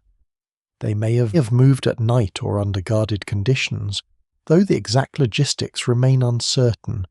What survives in the record suggests careful administration rather than panic. Dockets written on coffins and wrappings recorded inspections, restorations, and transfers, preserving fragments of the operation. These inscriptions are among the most revealing documents in the history of the valley. They transform the royal mummy from a timeless sacred body into an object under active management. A king could be examined, repaired, relabeled, and relocated. His continued existence depended on bureaucracy. The scribal note became almost as important as the original tomb inscription, because it preserved identity after context had been lost. Identity was not always secure. A mummy separated from its original coffin, burial goods, and tomb could become difficult to recognize. Names might survive on reused equipment that did not originally belong to the body inside. Later, scholars had to compare inscriptions, embalming styles, age, physical features, and genetic evidence to reconstruct who was who. Even today, some identifications remain debated. The priests were not simply moving bodies, they were managing a crisis of memory. A king without his tomb risked becoming anonymous. A body without a secure name could no longer be easily connected to offerings, ritual, or lineage. The labels placed on wrappings were therefore acts of preservation. They attempted to keep the ruler attached to history after the architecture designed to preserve that history had failed. Yet the rescue operations also raise uncomfortable questions. Valuable materials continued to disappear. Coffins were stripped, reused, or reassigned. Gold and jewellery were rarely preserved in the caches on the scale expected from royal burials. Some of this loss had occurred during earlier robberies, but some may have happened during official reburial. The distinction between protecting the dead and appropriating their wealth becomes difficult to draw. From the perspective of the priests, removing precious objects may have been necessary. Gold made the bodies attractive to thieves. A stripped mummy was less likely to be disturbed again. Sacred materials could also be reclaimed for temples or reused during economic hardship, but from the perspective of the original burial, each removal represented another layer of dismantling. No single explanation fully accounts for every transfer. Some were clearly protective, others may have involved political control, institutional reuse, or the redistribution of wealth. The evidence remains incomplete because the operations themselves were meant to remain secret. What survives are dockets, damaged bodies, reused coffins, and the extraordinary fact that so many kings were found far from their original resting places. The movement of the mummies changed their afterlives in ways no royal theologian had planned. The kings had expected to remain at the centre of individual cosmic landscapes painted around them. Instead, they travelled after death. They left one tomb, entered another, were carried through ravines, wrapped again, and placed beside rulers who had lived centuries apart. This movement has an almost unsettling symmetry with the sun's nightly journey painted on their tomb walls. The kings descended into darkness, crossed hidden regions, and hoped to emerge renewed. But their actual journey through history was less orderly. They passed from palace to tomb, from tomb to cache, from cache to excavation, from excavation to museum, laboratory, and display. The priests saved them from destruction, but they also began the long process by which the royal dead became portable. Once removed from the tomb, the mummy could be separated from place. Once separated from place, it could be transported, studied, photographed, exhibited, and used to tell stories far beyond the original ritual context. The rescue therefore carried its own curse. The bodies survived precisely because they were disturbed. Their names endured because someone reopened the tombs. The violation that threatened them became the act that preserved them. By the time the last great reburials were completed, the Valley of the Kings was no longer functioning as intended. The dead rulers had been removed from their sacred houses. Their wealth was gone. Their seals had failed. Their corridors remained as empty shells, still painted with promises of eternity but often no longer containing the kings, for whom those promises had been written. The valley had not defeated death. It had only delayed disappearance by forcing the dead to abandon the places meant to preserve them forever. After the last royal bodies were moved, the Valley of the Kings entered a different kind of afterlife. The tombs remained, but the world that had given them meaning was fading. The kings were gone from their burial chambers. The work crews of Deir el-Medina disappeared from the records. The rituals that once renewed royal names no longer followed the old rhythm. Priests who had managed the necropolis lost influence or adapted to new political realities. The valley did not close in a single moment. It became silent gradually, through neglect, reuse, erosion, and the slow withdrawal of memory. Egypt itself had changed. The new kingdom's imperial reach contracted. Power divided among competing centres. Foreign dynasties ruled. Thebes remained sacred, but it no longer occupied the same political position it had held when royal tombs were being cut into the cliffs. Later kings chose other capitals and burial places. The immense system that had supported the Western necropolis workers, guards, scribes, supply networks, temple estates, and ritual specialists was no longer maintained at its former scale. Without that system, the valley lost its function as an active royal cemetery. No new sequence of kings arrived to be hidden inside the mountain. No long-term workforce remained to repair pathways, clear flood debris, monitor entrances, and maintain official control. The tombs became abandoned structures scattered across a landscape increasingly exposed to natural forces and human reuse. Abandonment did not mean complete emptiness. People continued to move through the Theban hills. Hermits, travellers, local inhabitants, quarry workers, pilgrims, and treasure seekers entered spaces left by the pharaohs. Some tombs were reused as shelters, storerooms, chapels, or temporary dwellings. Walls received new marks, names, crosses, soot, and graffiti. Ancient sacred chambers acquired lives never intended by their builders. During the Greco-Roman period, some visitors entered accessible royal tombs and left inscriptions recording their presence. Their graffiti revealed curiosity, admiration, and sometimes disappointment. Certain tombs became known destinations rather than forgotten secrets. Visitors commented on painted scenes or identified places they believed belonged to famous rulers. The valley was no longer guarded as a royal necropolis, but it was not entirely unknown. This partial knowledge created an uneven landscape of memory. A few tombs remained open or easily found. Others vanished beneath debris. Floods carried mud, stone, and gravel through ravines, covering entrances and filling corridors. Later excavations spoiled buried older cuts in the rock. Collapsed ceilings blocked passages. Wind drove sand into cracks and shafts. A tomb might remain visible for centuries, then disappear beneath a single major flood or a gradual accumulation of rubble. The same forces that had threatened the tombs during the New Kingdom now worked without interruption.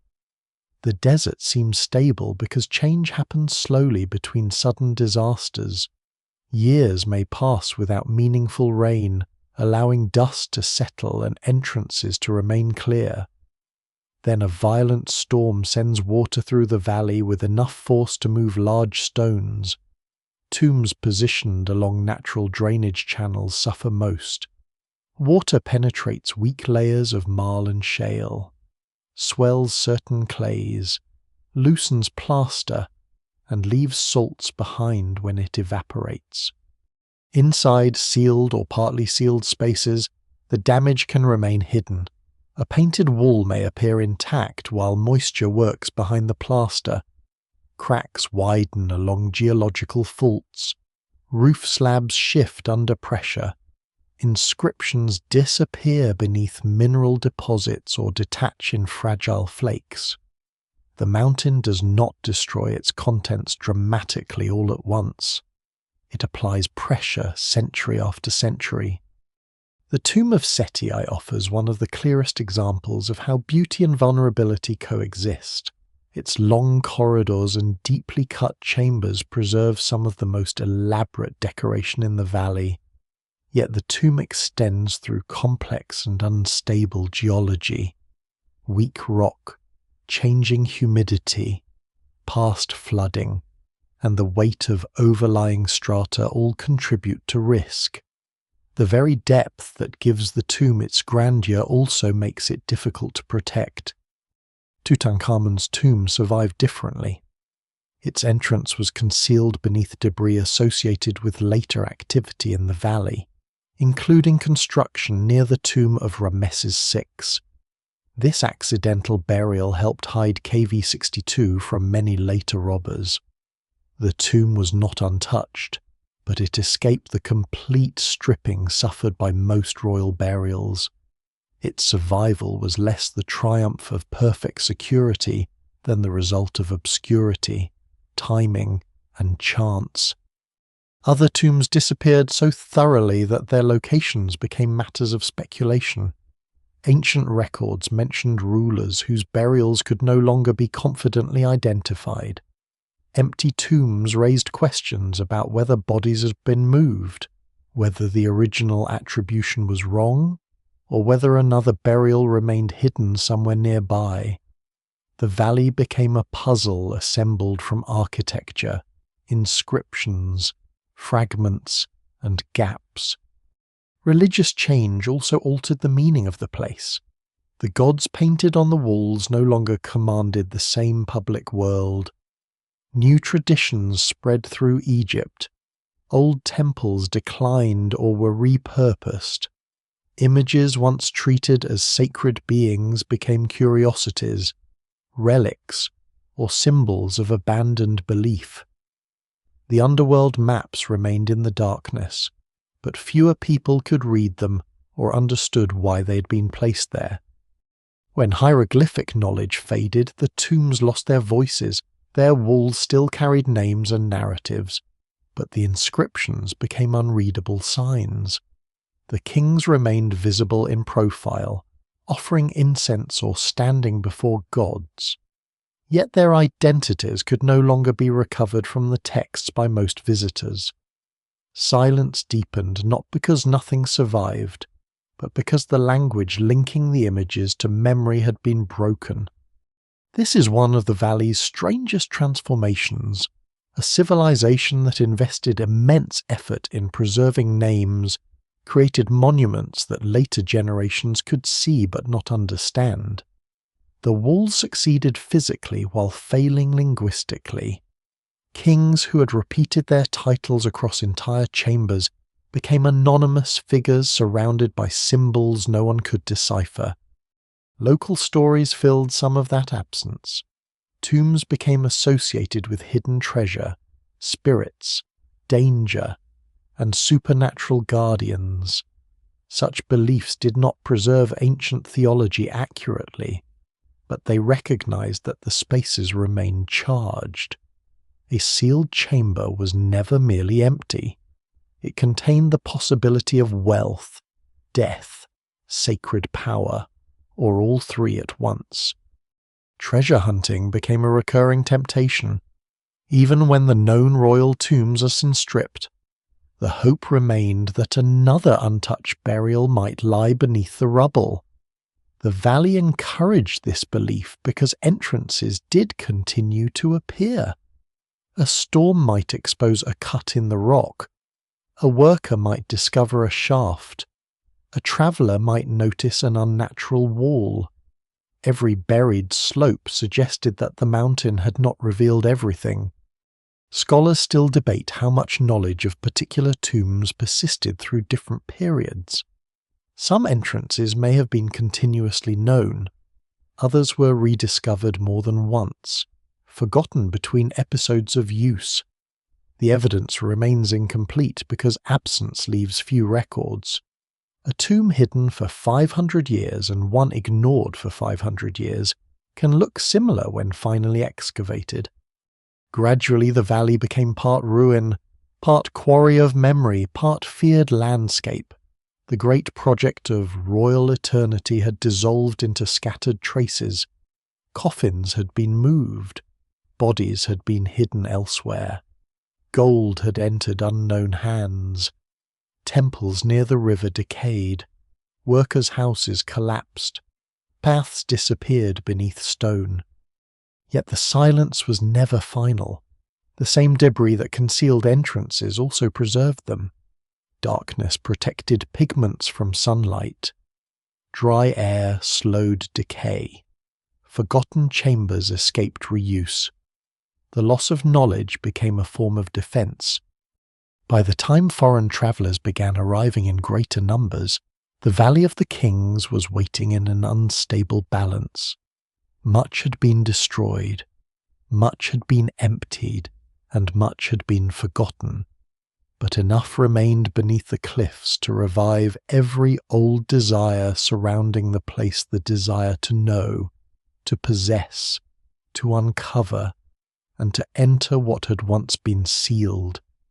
When travellers from Europe began entering the Valley of the Kings in greater numbers, they did not arrive at an untouched necropolis.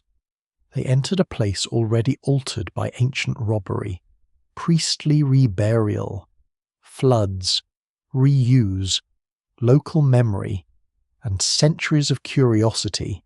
Some tombs stood open, others were known only through rumour. Many had been stripped so thoroughly that their painted walls remained more impressive than anything left on the floors. Yet the valley still offered one of the most powerful promises in archaeology, somewhere beneath the debris. Another sealed chamber might survive. Early visitors often approached the landscape with a mixture of scholarship, collecting ambition, religious fascination, and treasure hunting. These motives were not neatly separated. A person could copy inscriptions carefully in the morning and purchase fragments from local dealers by evening. He could admire the artistry of a tomb while arranging for part of it to be removed. The modern discipline of archaeology had not yet developed clear methods or ethical standards, and Egypt's antiquities were widely treated as objects that could be claimed by whoever had the money, influence, or labour to reach them first. Travel itself was difficult. Reaching Upper Egypt required long journeys along the Nile. Once on the west bank at Thebes, explorers crossed fields and desert before entering the ravines. The heat was severe, water limited, and the ground treacherous.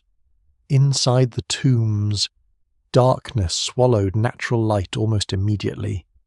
Visitors relied on candles, oil lamps, or torches that released smoke and soot against ancient ceilings. Narrow shafts and unstable rubble made movement dangerous. Bats occupied chambers. Dust thickened the air. Painted plaster could be damaged by little more than a hand placed against the wall for balance. The tombs were also physically confusing. Corridors descended at different angles.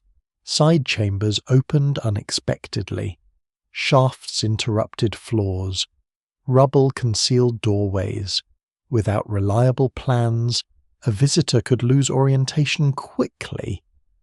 The architecture had been designed for ritual progression, not comfortable exploration. The farther a person moved from the entrance, the more the outside world disappeared. Some of the earliest descriptions preserved a sense of wonder but also misunderstanding. Unable to read hieroglyphs, travelers interpreted scenes through biblical tradition, classical authors, and imagination. A royal tomb might be identified with the wrong ruler or described as a palace, temple, or magical chamber. Figures of gods became demons. Solar boats were treated as historical vessels. The elaborate underworld books painted on the walls seemed to confirm that Egypt possessed secret knowledge deliberately hidden from later ages. This atmosphere encouraged dramatic claims. The valley became a setting where antiquity appeared both visible and unreadable. Visitors stood before thousands of painted signs knowing that they carried meaning but unable to recover it. The gap between image and understanding filled easily with speculation. By the 18th and early 19th centuries, the search for antiquities intensified. European powers competed for prestige through collections. Diplomats, consuls, agents, wealthy patrons, and adventurers financed expeditions to acquire objects for museums and private display. Egypt's ancient past became part of an international contest, in which possession often mattered as much as interpretation. One of the most energetic figures in this world was Giovanni Battista Belzoni, physically imposing, mechanically inventive, and experienced in theatrical performance. Belzoni moved through Egypt with a mixture of determination and force. He excavated, transported monuments, cleared tombs, and pursued discoveries on behalf of British interests. His methods reflected his time effective in uncovering architecture, destructive by modern standards, and often indifferent to context once an object had been removed. In 1817, Belzoni entered the tomb now known as Kevi 17 belonging to Seti I. The discovery revealed one of the longest and most magnificently decorated royal tombs in the valley. Corridors descended through painted chambers covered with funerary texts and divine figures. The burial chamber contained an alabaster sarcophagus of extraordinary workmanship. To Belzoni and his contemporaries, the tomb seemed almost impossibly rich in visual detail, even though its movable treasures had largely vanished long before. Belzoni copied scenes and later created a reconstructed exhibition that allowed audiences in London to imagine entering the tomb. The actual sarcophagus was removed and eventually left Egypt. This pattern repeated across many discoveries. Exploration produced knowledge, but it also separated objects from their original settings. Walls, coffins, statues, papyri, and fragments entered collections far from the necropolis that had given them meaning. The removal was often justified as rescue. Excavators argued that objects would be safer in European museums than in unstable tombs vulnerable to theft or decay. Sometimes this was partly true. Many sites lacked effective protection, and antiquities markets encouraged looting. Yet rescue could also become a convenient language for appropriation. The person who declared an object endangered might also be the person arranging to ship it away. The decipherment of hieroglyphs after the work of Jean-François Champollion changed the valley profoundly. The walls were no longer silent, names could be read, kings could be identified, funerary texts could be compared. Scenes once treated as mysterious decoration became part of a structured religious system. This did not end sensationalism, but it gave scholarship a stronger foundation. Mapping also improved. Tombs were measured, numbered, drawn, and compared. The modern KV system assigned identifiers to known burials and structures, gradually transforming the valley from a collection of legendary chambers into a documented archaeological landscape. Even so, early maps were incomplete, and newly discovered tombs repeatedly disrupted assumptions about which areas had been exhausted. Excavation methods remained rough. Workers cleared vast quantities of debris with picks and baskets. Spoil from one tomb could be dumped over another entrance. Objects without obvious beauty might be discarded. Human remains were sometimes handled with little care. Notes were incomplete. Context was lost. An excavator might record a decorated coffin while failing to document precisely where smaller fragments lay around it.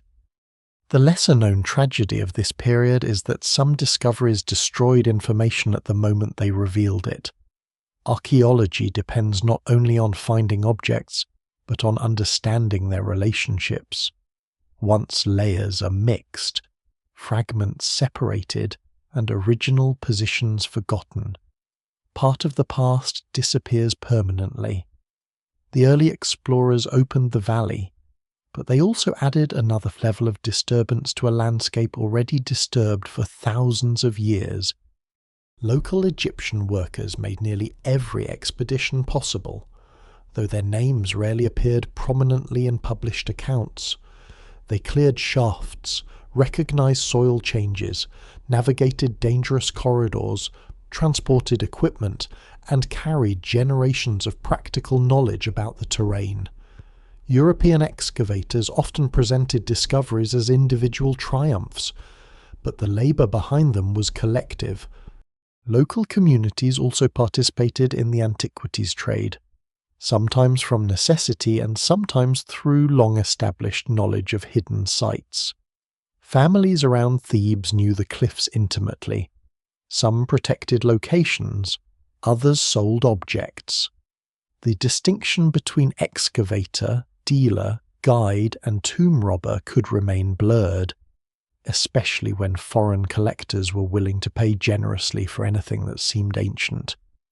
By the late 19th century, Egyptian authorities increasingly attempted to control excavation and the export of antiquities. Formal archaeology developed stronger institutions, permits, museums, and recording practices. Yet foreign influence remained powerful, and unequal agreements shaped who received objects and who controlled publication. The valley had now entered a new system of administration. Ancient guards had once watched entrances for the king.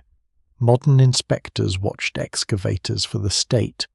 Both systems attempted to control access, and both struggled against money, secrecy, and the enormous value attached to what lay underground. Every cleared tomb increased knowledge, but every empty chamber also strengthened the dream of finding one that had escaped robbery. Explorers knew that most royal burials had been stripped. They knew that famous kings remained missing. They knew floods and later construction could hide entrances beneath meters of debris. The evidence suggested destruction, yet the landscape continued to offer hope. By the beginning of the 20th century, the Valley of the Kings had been mapped, searched, copied, photographed, excavated, and declared nearly exhausted more than once. Its most spectacular tombs were known. Its inscriptions were being translated. Its major routes had been crossed by generations of scholars and treasure seekers. And still, beneath an ordinary patch of rubble near the center of the valley, a sealed doorway remained hidden.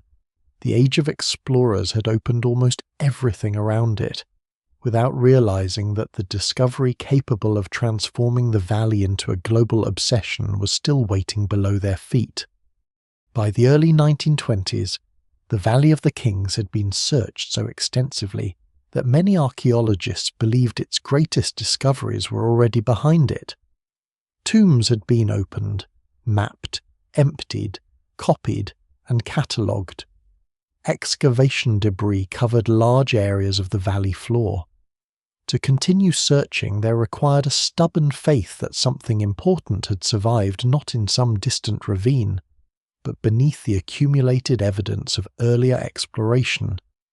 Howard Carter possessed that faith, supported by years of work in Egypt and an intimate knowledge of the valley. Tutankhamun, a relatively obscure king of the late 18th dynasty, was known from scattered objects and inscriptions, yet no securely identified royal burial had been found for him. Small finds bearing his name had appeared in the valley. To Carter, they suggested that the king had once been buried nearby, and that the tomb might still remain beneath later debris. The search depended on the financial support of George Herbert, the 5th Earl of Carnarvon. Season after season produced little that justified the expense, and by 1922 the effort had reached what was effectively a final opportunity. Carter returned to an area near the tomb of Ramesses VI, where ancient workers' huts and excavations spoil complicated access to the ground below. On November 4th, Egyptian labourers clearing the area exposed the top of a cut step descending into the rock. It was not yet a treasure, not even certainly a tomb. In the valley, a staircase could lead to an unfinished chamber or a robbed burial. But as the workers cleared downward, more steps appeared. At the bottom stood a plastered doorway stamped with ancient seals. Carter did not simply break through and rush inside. The entrance had to be documented and protected while Carnarvon was summoned from Britain. Part of the doorway was temporarily refilled, and guards watched the site. The seals suggested a royal connection, while signs of earlier intrusion suggested that ancient robbers had already found the entrance. The question was not whether the tomb had been entered, but how much remained. When Carnarvon arrived with his daughter, Lady Evelyn Herbert, the excavation resumed. Behind the first doorway lay a descending passage filled with rubble. Clearing it led to another sealed entrance. The markings again included impressions associated with the royal necropolis and Tutankhamun. Small areas showed that the doorway had been breached and resealed in antiquity. The tomb had not slept in perfect isolation. Someone had entered, officials had apparently intervened, and the entrance had been closed again.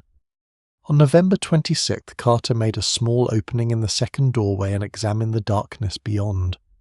Warm air escaped from the chamber. A light revealed gilded forms, furniture, carved animals, boxes, dismantled chariots, and objects crowded together in an arrangement both magnificent and confused. It was not the orderly, untouched palace imagined by later retellings. The chamber had likely been disturbed during ancient intrusions and hastily restored. Yet compared with almost every other royal burial in the valley, it was astonishingly complete. The antechamber contained gilded couches shaped like powerful animals, chariots, stools, caskets, beds, baskets, weapons, and ceremonial objects. 2 dark royal statues guarded a sealed doorway leading farther inward. The scene gave the impression that a palace had been compressed into a space too small to contain it. The tomb itself was modest by royal standards. Its corridors and chambers lacked the immense scale of Seti I's burial, and only the burial chamber was extensively decorated. Tutankhamun died young, probably before a grand royal tomb could be completed. KV-62 may have been adapted quickly from a smaller plan, though scholars still debate aspects of its original intended ownership. Its compact layout helped later debris conceal the entrance, but it also created severe recording and conservation challenges once opened. Carter understood that the discovery could be ruined by haste. Each object had to be stabilized, photographed, numbered, drawn, recorded, and transported. Many appeared strong but had become dangerously brittle after more than 3,000 years. Wood had cracked. Textiles could collapse when touched. Gilded surfaces separated from their supports. The opening of the tomb created a new environment, and exposure itself became a threat. The excavation unfolded over years rather than days. Harry Burton's photographs preserved the position of objects with exceptional clarity. Conservators worked in improvised spaces nearby. Egyptian labourers and specialists carried out much of the difficult physical work, though popular accounts often centred almost entirely on Carter and Carnarvon. The discovery was never the achievement of two men alone. Beyond the antechamber, the burial chamber contained enormous nested gilded shrines occupying nearly all available space. Inside them rested a stone sarcophagus and a sequence of coffins surrounding the mummy of Tutankhamun. The innermost coffin was made of solid gold. Over the king's head and shoulders lay the funerary mask that would become one of the most recognizable images from the ancient world. The adjoining treasury contained the canopic shrine, ritual objects, statues, model boats, chests, and the figure of Anubis resting above a shrine. A smaller annex held provisions and equipment in a more disordered arrangement. Everywhere, the burial revealed the immense material preparation invested in a king whose reign lasted only about a decade and whose reputation had once been overshadowed by the upheaval surrounding Akhenaten. Tutankhamun's historical importance changed the moment the tomb opened. Before 1922, he was a minor figure known mainly to specialists. Afterward, his name became a global symbol of ancient Egypt.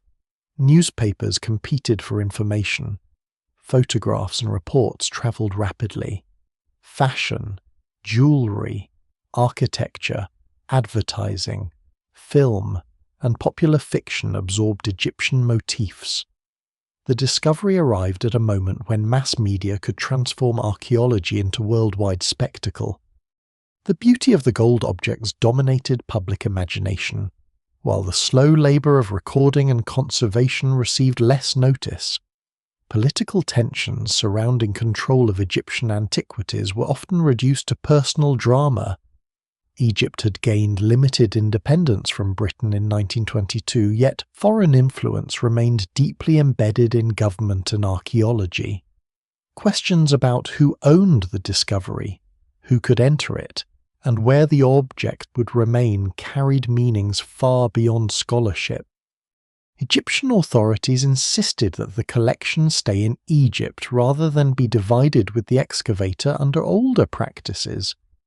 This kept the burial assemblage together and asserted that Egypt's ancient heritage was not merely material available for foreign distribution. The tomb ceiling plaster preserves another history. It bears evidence of closure, ancient intrusion, resealing, and modern reopening. A surviving section displayed more than a century later turns what might seem like construction debris into a witness. It marks the boundary between protection and violation, ancient secrecy and modern fame. KV-62 changed the valley because it proved that archaeological exhaustion could be an illusion. More importantly, it transformed a hidden royal burial into a global stage. Every object became news. Every delay invited speculation. Every person connected to the excavation became part of a story larger than the evidence itself. The tomb had survived ancient robbers, collapsing empires, flood-borne debris, and centuries of neglect. It would not survive modern attention unchanged. Almost as soon as the sealed rooms opened, another structure began to form around them, not of stone or plaster, but of rumour, rivalry, death notices, and fear. The most famous curse in archaeological history was about to be written outside the tomb. The curse did not emerge from a single inscription inside Tutankhamun's tomb. It grew outside the excavation, in newspaper offices, hotel rooms, drawing rooms, spiritualist circles, and a public imagination already prepared to believe that ancient Egypt possessed powers the modern world had forgotten. The tombs supplied the setting.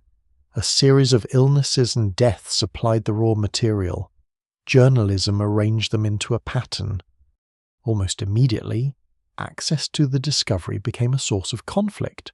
Lord Carnarvon granted exclusive reporting rights to the Times of London, giving that newspaper privileged information and photographs.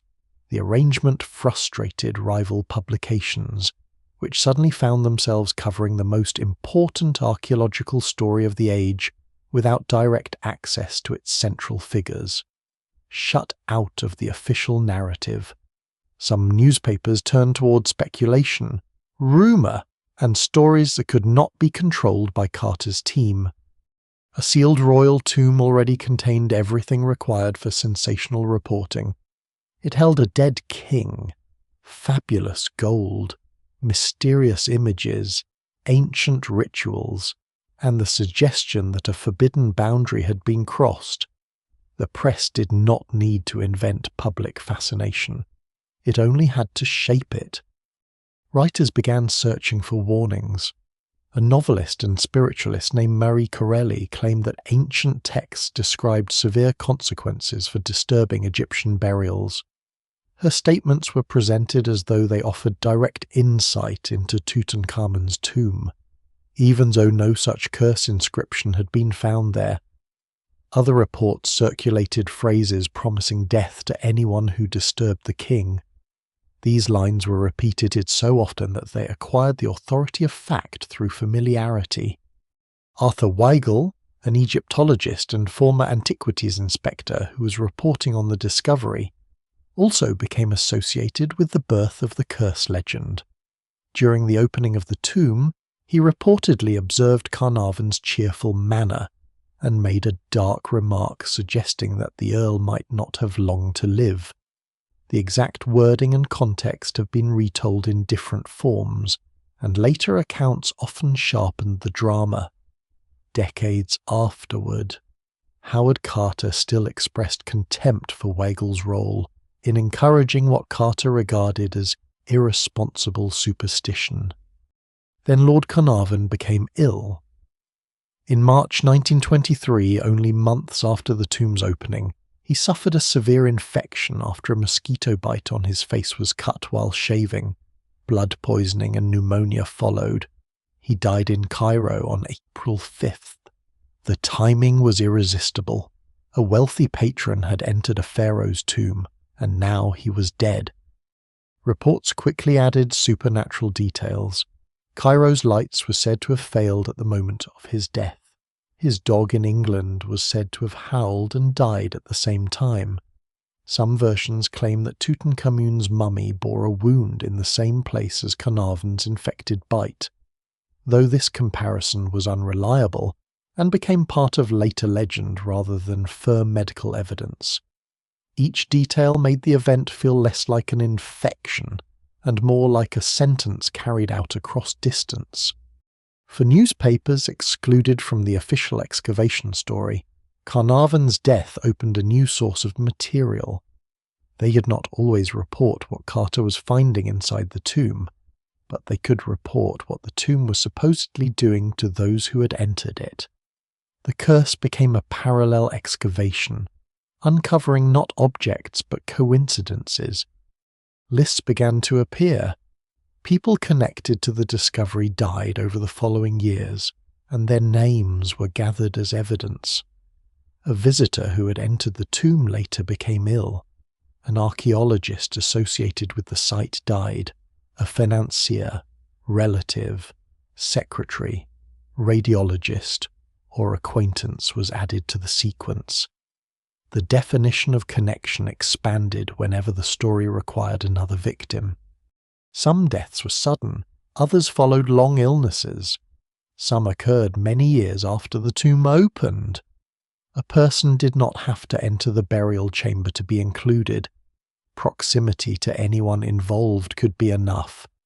The pattern seemed powerful because the list included deaths, but ignored the many participants who remained alive. Howard Carter himself survived until 1939, dying at the age of 64, more than 16 years after entering the tomb. Many Egyptian workers who excavated and handled the objects also lived for years, though the press rarely treated their survival as meaningful.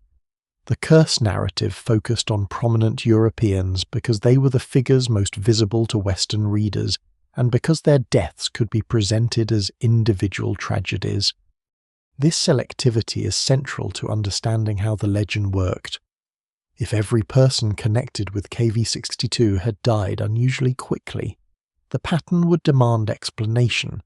Instead, the supposed victim list changed from one retelling to another. People were included or excluded according to how dramatic their stories appeared.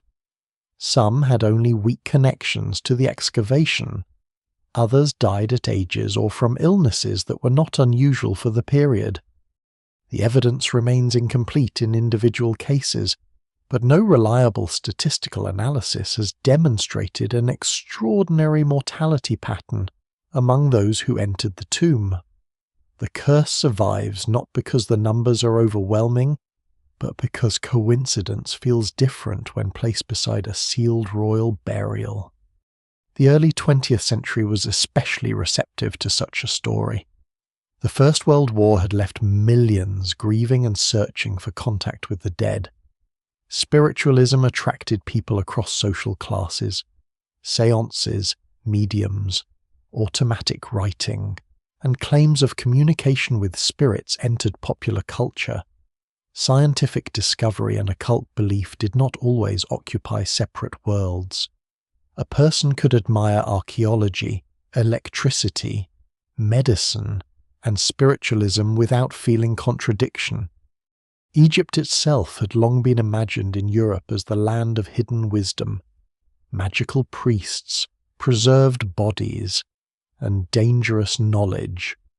Victorian and Edwardian fiction had already produced stories of animated mummies, reincarnated queens, cursed artifacts, and revenge from the ancient world. Tutankhamun did not create the mummy's curse. His tomb gave an existing genre a real location, real gold, and a recent death. The legend also relieved the public from confronting less supernatural forms of violation. Archaeologists had opened a grave, removed its contents, examined a body, and turned private funerary objects into international spectacle. The curse transformed this unequal act into a contest. The dead king was no longer powerless. He could retaliate. That reversal made the story emotionally satisfying. It suggested that wealth, empire, and scientific authority could not guarantee safety. Carnarvon's social position did not protect him. Carter's expertise could not explain every coincidence. The ancient world, apparently defeated and displayed, retained a hidden form of control. At the same time, the curse obscured Egyptian voices. The discovery unfolded during a period of intense debate about sovereignty and control over antiquities. Egyptian officials insisted that the treasure remain in the country. Local workers made the excavation possible. Yet international reporting often reduced Egypt to a haunted background for European adventure. The pharaoh's revenge was easier to sell than the politics of who owned the pharaoh. Carter publicly rejected the curse as nonsense. He emphasized the absence of any threatening inscription, and regarded the stories as harmful to serious archaeological work.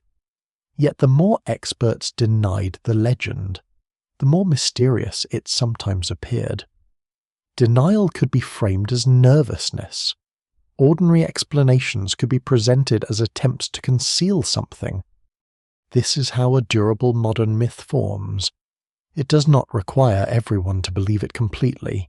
It needs only enough ambiguity to remain entertaining. A death from infection becomes both medical fact and supernatural possibility. A power outage becomes coincidence or omen. A journalist remark becomes prophecy. An unrelated illness becomes another name on the list. No single explanation fully accounts for why the curse became so much more famous than the facts surrounding the excavation. Media competition mattered, spiritualism mattered, colonial fantasy mattered. So did the simple human tendency to search for patterns after an emotionally powerful event. By the time the tomb's contents has been fully recorded, the legend surrounding them had escaped all archaeological control. Tutankhamun was no longer merely a new kingdom ruler restored to history. He had become a presence capable of reaching beyond death. The ancient Egyptians had written spells to prevent the king from being forgotten. Modern newspapers accomplished that task more successfully than any priest could have imagined, though not in the form the tomb builders intended. Once the curse entered popular culture, science was asked to explain something that had never been clearly demonstrated. Researchers, physicians, journalists, and skeptics began examining the sealed chambers for a natural agent capable of turning legend into biology. Perhaps ancient tombs preserved poisonous molds. Perhaps bacteria had survived in the darkness.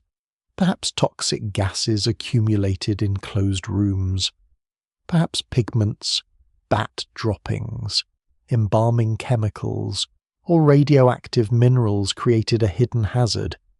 Each proposal sounded plausible enough to enter the story, especially because tombs are genuinely difficult environments. The problem was not finding potential dangers, it was showing that any one of them had caused the famous deaths attributed to Tutankhamun. A sealed chamber is not an empty space. Dust settles on its floors. Fungal spores remain in plaster, wood, textiles, and organic remains. Bacteria survive in soil and debris. Insects enter through cracks. Bats may occupy accessible passages. Salts crystallize as moisture moves through rock. Air circulation can be poor, especially in deep corridors where heat and humidity accumulate around visitors. Opening such a space disturbs particles that may have remained undisturbed for centuries. Though the organisms themselves are not necessarily ancient survivors awakened from sleep. Many can enter long after burial through water, air, animals, workers, and repeated human intrusion. Certain molds can harm people, particularly those with weakened immune systems or chronic respiratory conditions. Species associated with dust and decaying organic material may produce allergic reactions, lung infections, or toxic compounds under particular circumstances. This gave rise to the idea that Lord Carnarvon and others had inhaled a deadly fungal cloud when Tutankhamun's tomb was opened. Yet the historical evidence does not support such a simple chain of events. Carnarvon's documented illness followed an infected facial wound and developed into blood poisoning and pneumonia. This occurred before antibiotics transformed the treatment of bacterial infections. A small cut that might be managed routinely today could become fatal in 1923. He had also experienced health problems before the discovery and had travelled to Egypt partly because its warmer climate was thought beneficial.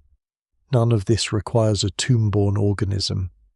The timing still feels suggestive because he died only months after entering the tomb. But biological plausibility is not the same as proof. No preserved medical sample can now establish whether an unusual pathogen played any role. The evidence remains incomplete, and claims that a specific fungus killed him are retrospective speculation rather than demonstrated diagnosis. The famous dark marks on the walls of Tutankhamun's burial chamber added another layer to the theory. Their appearance encouraged concern that active microbial growth might threaten both the paintings and visitors. Later investigations suggested that the spots were linked to microorganisms that had grown under humid conditions when the tomb was originally sealed, perhaps because burial preparations were completed quickly and the painted plaster had not fully dried. The marks appear to have stopped growing long ago. They preserve evidence of an ancient environmental event rather than an active plague waiting in the chamber. This detail is less dramatic than a curse, but more revealing. It suggests that KV-62 may have been sealed before its interior reached a stable condition. Tutankhamun's unexpected death forced workers to prepare a relatively small tomb and complete the burial rapidly. Moisture trapped inside could have encouraged microbial activity. The black spots are therefore traces of haste at the moment the king was placed underground. Other tombs face active biological problems. Fungi can grow where moisture enters through cracks or where human visitation alters the internal climate. Every visitor brings heat, breath, humidity, skin particles, and airborne microorganisms. In a small decorated chamber, these additions matter. Condensation can form on cooler surfaces. Dust adheres to damp walls. Microbes exploit organic binders in plaster and pigments. The threat is not usually a sudden lethal exposure. It is the slow transformation of a fragile environment. Toxic gases have also been proposed. Deep tombs and caves can accumulate carbon dioxide where ventilation is poor. Decomposing organic material may produce other gases. Radon can occur naturally in rock. Bat guano can release ammonia and support organisms associated with respiratory disease. An explorer entering an enclosed space without testing the air can face dizziness, breathing difficulty, or loss of consciousness. These are real occupational hazards, but their presence varies greatly between sites.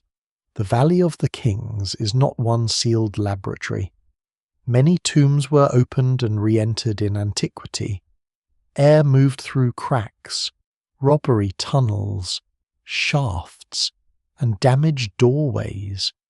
Tutankhamun's tomb had been breached anciently before being resealed. By the time Carter opened it, the chambers were not guaranteed to contain an untouched atmosphere from the 18th dynasty. Popular accounts sometimes describe a wave of poisonous air escaping when the tomb was pierced.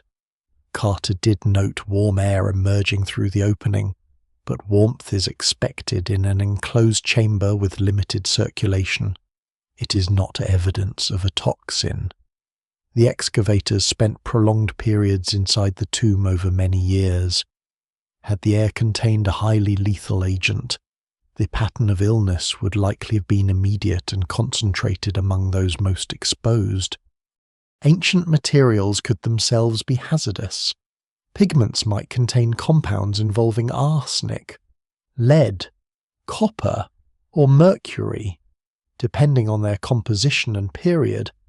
Embalming substances included resins, oils, salts, and aromatic materials.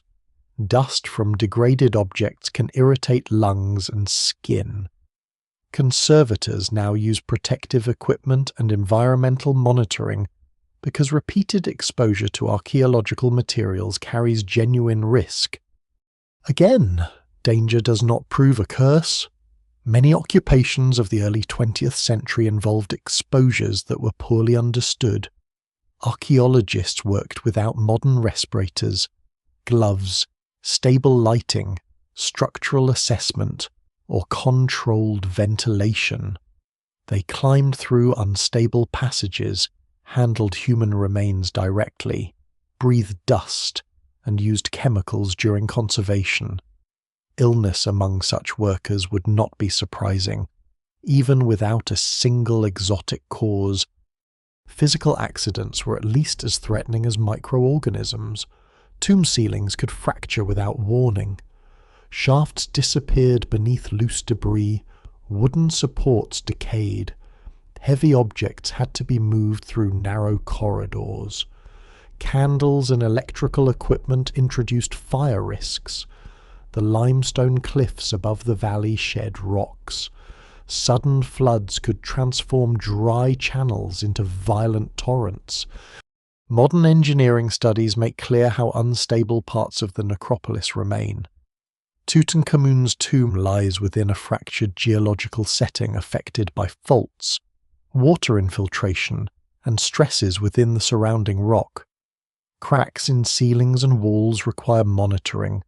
Reinforcement methods such as carefully placed rock bolts are being evaluated to stabilize vulnerable areas without damaging the monument. The greatest threat inside KV-62 may not be a microscopic assassin but the mountain pressing slowly around it.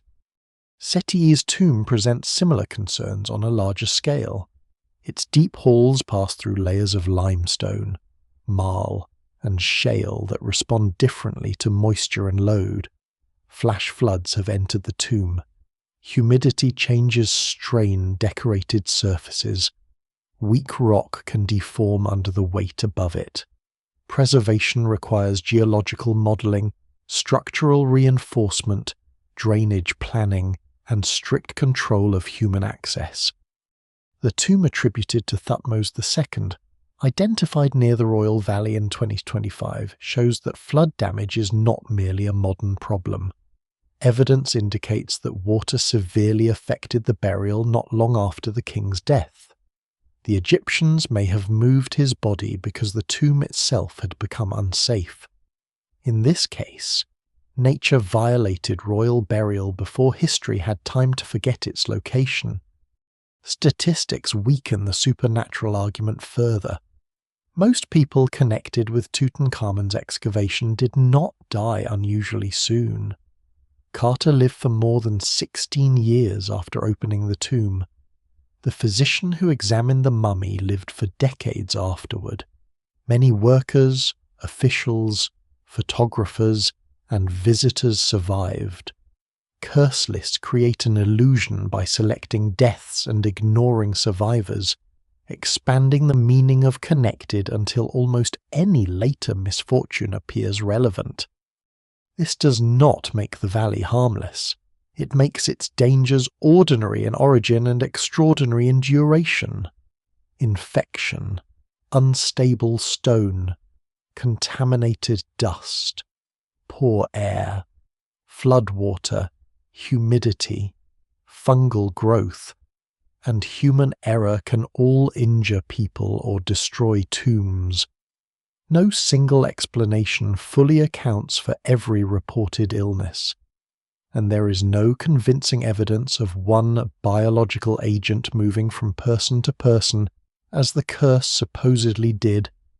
Science does not remove the darkness from the valley, it changes what the darkness contains. The threat becomes slower, less theatrical, and far more difficult to defeat. A curse ends when its victim falls. Geological pressure, microbial growth, moisture, and tourism continue every day. The sealed chambers did not preserve supernatural revenge. They preserved unstable environments. Once opened, those environments entered a new relationship with the modern world, and the danger shifted from what the tomb might do to the living toward what the living might unknowingly do to the tomb. The curse became so successful because it transformed a complicated history of possession into a simple story of punishment. A tomb was opened, a nobleman died, and an ancient king appeared to strike back. That version required no discussion of imperial power, excavation permits, foreign museums, divided fines, local labour, or the treatment of human remains. It offered supernatural justice in place of historical responsibility. When Tutankhamun's tomb was discovered, Egypt occupied an uneasy political position. Britain had formally declared the country independent in 1922, but British influence remained extensive, especially in military affairs, foreign policy, administration, and control of strategic interests. Egyptian nationalism was growing stronger, and cultural heritage had become inseparable from the question of who possessed the authority to define Egypt's past. Archaeology in the country had developed within a system dominated for decades by foreign institutions, diplomats, collectors, and scholars. European expeditions received concessions to excavate, and under earlier arrangements, discoveries could be divided between Egypt and the excavating mission.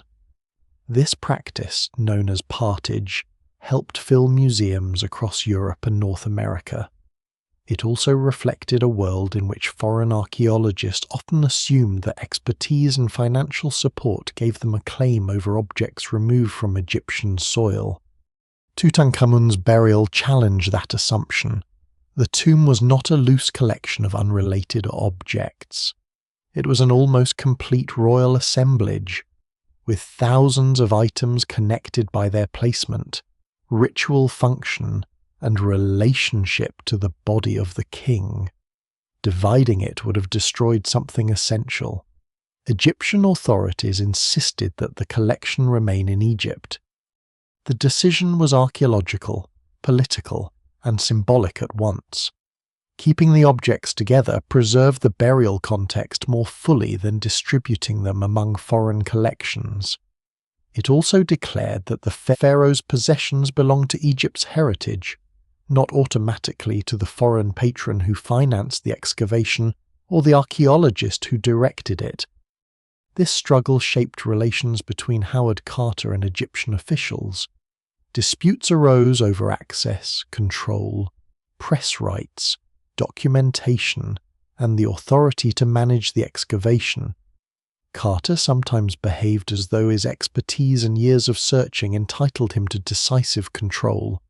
Egyptian authorities increasingly rejected that expectation. At one point, the tomb was temporarily closed during a confrontation over access and procedure. Popular retellings often reduce these events to personality. Carter appears as the brilliant but difficult discoverer, while officials become obstacles around him. That framing misses the larger transformation taking place. Egypt was asserting the right to govern its antiquities after generations in which foreigners had often treated excavation as a form of privileged possession. The curse legend distracted from this conflict. Newspapers could describe ancient vengeance without asking why a British aristocrat and an English archaeologist had held such influence over an Egyptian royal burial. The idea of the pharaoh attacking foreign intruders seemed anti-imperial on the surface, yet it often preserved the same old structure. Europeans remained the central characters. Egypt became an exotic setting, and Egyptians themselves appeared mainly as workers, guards, servants, or anonymous witnesses. The excavation photographs reveal another story. Egyptian labourers cleared the steps, removed rubble, carried objects, built supports, and performed much of the work that made the discovery possible. Skilled local men understood the landscape and the physical demands of excavation. Their names rarely entered the global legend. The story remembered the person who looked through the doorway, not the people who uncovered it. This pattern had shaped archaeology long before Carter. Foreign directors published discoveries under their own names, while large Egyptian workforces remained almost invisible in reports. Local knowledge was absorbed into institutional achievement. The language of discovery suggested that a site had not truly existed until a European scholar recognized its importance. The same imbalance affected the treatment of ancient bodies. Mummies were excavated, unwrapped, measured, dissected, photographed, transported, and displayed. Scientific study produced valuable knowledge about health, diet, embalming, family relationships, disease, and royal identity. But the bodies were also treated as specimens in ways rarely accepted for more recent European dead. Public unwrappings had once been held as social events. Audiences watched linen removed from a human body while lecturers discussed anatomy and ancient customs. Museums displayed mummies in glass cases as evidence of a strange civilization defeated by modern investigation. The individual's religious identity and intended privacy became secondary to curiosity. Tutankhamun's mummy suffered from the physical difficulty of removing it from the innermost coffin. Resins used during burial had hardened, fastening the body to the coffin's surface. Carter's team separated the remains in order to extract jewellery and examine the king. The procedures caused substantial damage. Parts of the body were detached and later repositioned. The goal was not deliberate disrespect, but the methods reflected a period in which recovery of objects and anatomical access could take priority over preserving the body intact. The king had already endured ancient intrusion, hurried reorganization, and centuries of environmental stress. Modern archaeology added another layer. Science restored his name and reconstructed aspects of his life, but it also opened every wrapping his embalmers had intended to remain closed. This tension continues whenever human remains are studied. Medical imaging now allows researchers to examine mummies without destructive unwrapping. Computed tomography can reveal bones, dental condition, injuries, embalming materials, and objects beneath linen. Genetic research may help investigate family relationships, though contamination and interpretation remain difficult. Technology has reduced some forms of damage, but it has not answered every ethical question. A scan can be non-invasive physically while still exposing a body to public scrutiny. Reconstructions of a dead person's face can educate, but they can also turn uncertain data into an apparently authoritative portrait. Genetic findings can become sensational headlines before scholarly disagreement is resolved. The desire to know remains powerful, and the royal dead are rarely able to retain mystery once modern tools are applied. Egyptian institutions increasingly control how these remains and objects are conserved, studied, displayed, and moved. This control is not simply a reversal of foreign archaeology. International collaboration remains essential. Conservation projects involve Egyptian specialists alongside teams from many countries. The reopening of the tomb of Amenhotep III after more than 2 decades of restoration reflects this shared work. So does the scientific assessment of geological risks in KV62 and KV17. The difference lies in who holds ultimate authority and how the work is framed. Foreign expertise no longer carries an automatic right of possession. Excavation is expected to operate through Egyptian law, conservation priorities, permits, and institutional oversight. Objects remain part of a national heritage landscape rather than prizes to be divided. The display in Luxor of a surviving section of ceiling plaster from Tutankhamun's tomb captures this change quietly.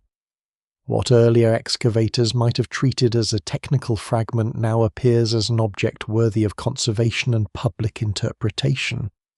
Its value does not come from gold or artistic beauty. It comes from context. It records sealing, intrusion, repair, and reopening across more than 3 millennia. Modern archaeology increasingly recognizes that fragments, sediments, organic residues, tool marks, and environmental data may reveal as much as spectacular treasure. This shift also exposes how much information earlier excavations destroyed while searching for objects suited to museum display. Questions of restitution remain unresolved. Egyptian authorities have repeatedly sought the return of major antiquities held abroad, arguing that some left under colonial conditions, questionable documentation, or unequal arrangements. Foreign museums respond with legal claims, histories of authorized division, and arguments for universal access. Scholars still debate individual cases, and no single principle settles every dispute. The Valley of the Kings sits at the center of these arguments because it demonstrates how inseparable objects are from place. A coffin, statue, painted fragment, or funerary text gains meaning through its relationship to tomb architecture, ritual sequence, and surrounding landscape. Removal may preserve an object physically while weakening its historical connections. At the same time, keeping everything in place is not always possible. Tombs flood, ceilings crack, pigments detach, tourism alters humidity, security can fail. Conservation sometimes requires removing fragile material to controlled storage. The ethical problem is not solved by a simple rule that nothing should ever move. It requires decisions about risk, ownership, access, research, and respect. The curse legend concealed these questions because it imagined the dead king's anger as automatic. Real responsibility is less dramatic. It lies in permits, conservation budgets, display choices, documentation, training, tourism limits, and decisions about whether curiosity justifies intrusion. Tutankhamun did not need supernatural revenge to expose the imbalance surrounding his tomb. The struggle over his burial had already revealed who expected to command Egypt's past, whose labor remained unnamed, whose museums benefited, and whose authority was beginning to return. The Valley of the Kings no longer hides from the world. Its entrances are mapped, numbered, photographed, scanned, reinforced, ticketed, and watched. Electric lights guide visitors down corridors once illuminated by small oil lamps. Walkways protect ancient floors. Sensors record changes in temperature and humidity. Engineers model the pressure of the mountain. Conservators study pigments under magnification. The secret necropolis has become one of the most recognizable archaeological landscapes on Earth, and that fame has created the final form of its curse. The tombs survived for centuries partly because so few people entered them. Darkness protected paint from sunlight. Closed doors limited dust and rapid environmental change.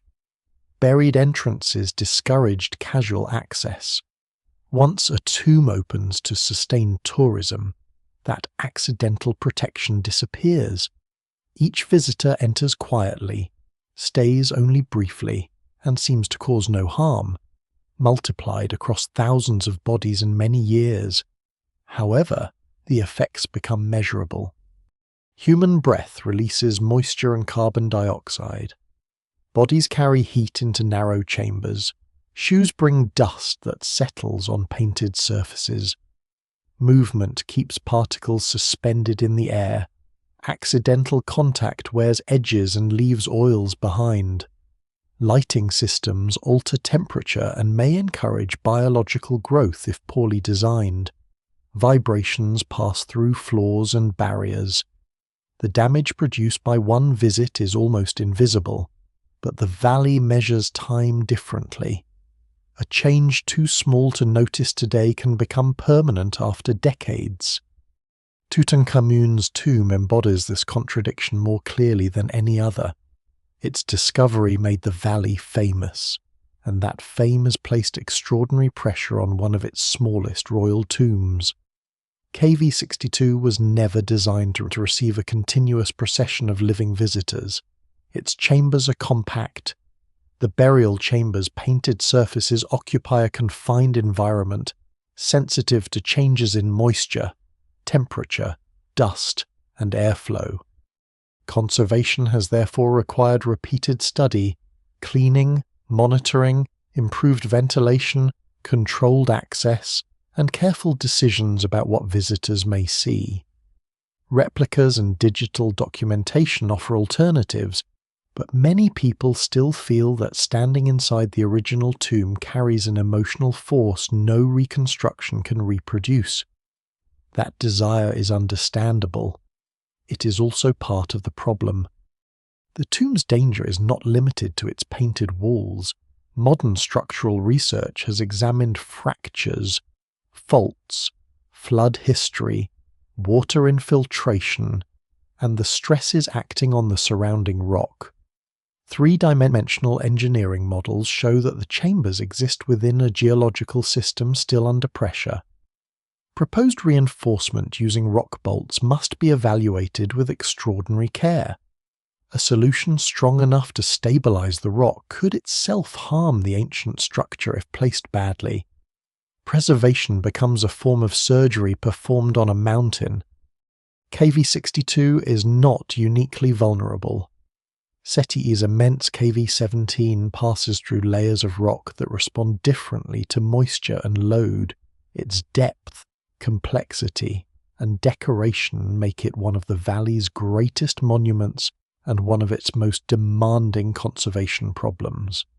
Flash floods can drive water and sediment through entrances. Weak marl and shale may deform. Cracks propagate through ceilings. Humidity changes strain plaster and pigment. Every intervention must balance structural safety against the risk of altering the tomb irreversibly. The reopening of Amenhotep III's tomb after more than 20 years of restoration demonstrates how long such work can take. Conservation rarely produces the drama of discovery. It proceeds through testing, cleaning, consolidation, documentation, repair, and long periods when a monument remains closed. The public sees the reopened chambers. It rarely sees the years spent stabilizing a painted fragment no larger than a hand. The tomb associated with Thutmose II offers another warning from antiquity itself, found in a wadi west of the main royal valley. It had suffered devastating flood damage shortly after burial. Its condition shows that the struggle against water began while the new kingdom still existed. Ancient officials may have removed the king because the tomb had already failed physically. What modern engineers confront is not a new curse imposed by tourism alone. It is an old conflict between human architecture and a desert landscape capable of sudden violence. The word desert often suggests permanent dryness, but the Theban hills collect and channel rare rainfall with dangerous efficiency. Water that falls far from a tomb can rush through narrow ravines carrying mud, stone, and debris. Modern construction, roads, visitor paths, and altered drainage may change where the water travels. Protecting one entrance can unintentionally redirect a flood toward another. Conservation must therefore treat the valley as a connected landscape rather than a collection of isolated tombs. Climate adds another uncertainty. Changes in extreme weather patterns, heat, and rainfall intensity may increase risks that ancient builders could not anticipate, and modern managers cannot calculate perfectly. The evidence remains incomplete, but the possibility of stronger or less predictable flood events makes drainage planning and geological monitoring more urgent. Tourism provides much of the reason to preserve the valley and much of the pressure threatening it. Visitors support local livelihoods, national revenue, museums, research, and public interest in Egyptian heritage. Closing every tomb would protect some interiors while cutting people off from the place they are being asked to value. Opening every tomb would accelerate damage. The challenge is not choosing preservation or access. It is determining how much access each tomb can survive. This leads to rotating closures, limits on visitor numbers, special tickets, barriers, replicas, controlled lighting, and environmental systems. Such measures can feel restrictive to travellers who have crossed the world to see the royal necropolis. But the alternative is the gradual consumption of the monument by admiration. The tombs are too famous to be forgotten and too fragile to absorb unlimited attention. Digital mapping has become essential. Projects documenting the Theban necropolis create detailed plans, photographs, models, and databases that allow researchers to study architecture without repeatedly entering sensitive spaces. These records help engineers monitor change, guide emergency planning, and preserve information if physical damage occurs. They also reveal how much of the valley remains uncertain. Known tombs can contain unexplored side chambers, blocked corridors, unidentified fragments, and architectural puzzles. Beneath mapped ground, other structures may still wait. New discovery now carries a heavier burden than it did in the age of Belzoni or Carter. Finding an entrance is only the beginning. Archaeologists must consider whether opening it will destabilize the interior, change its climate, expose organic material, or attract attention faster than conservation resources can respond.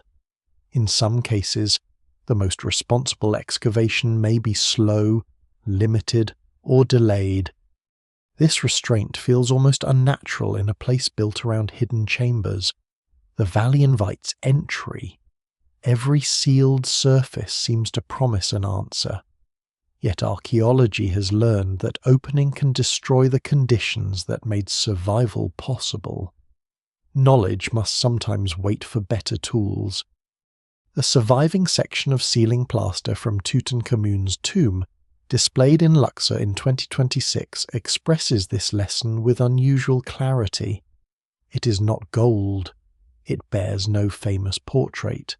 It is a fragment of a barrier, material once intended to disappear beneath rubble after the burial was secured. Its importance lies in the event recorded on its surface closure: violation, resealing, discovery, and preservation. The plaster reminds the modern world that every tomb begins with a boundary. Ancient Egyptians crossed that boundary during burial and then tried to close it forever. Robbers crossed it for wealth. Priests crossed it to rescue the dead.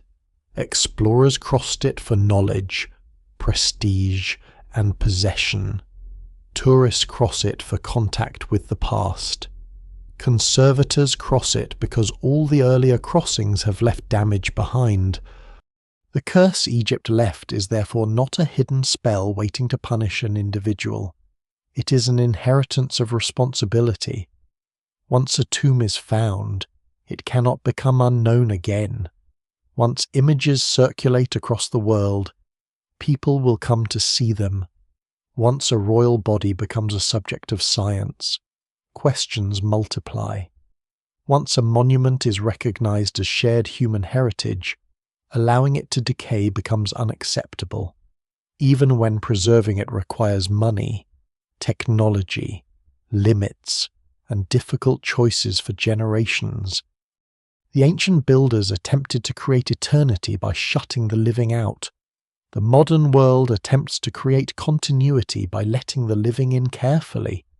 Neither solution is perfect.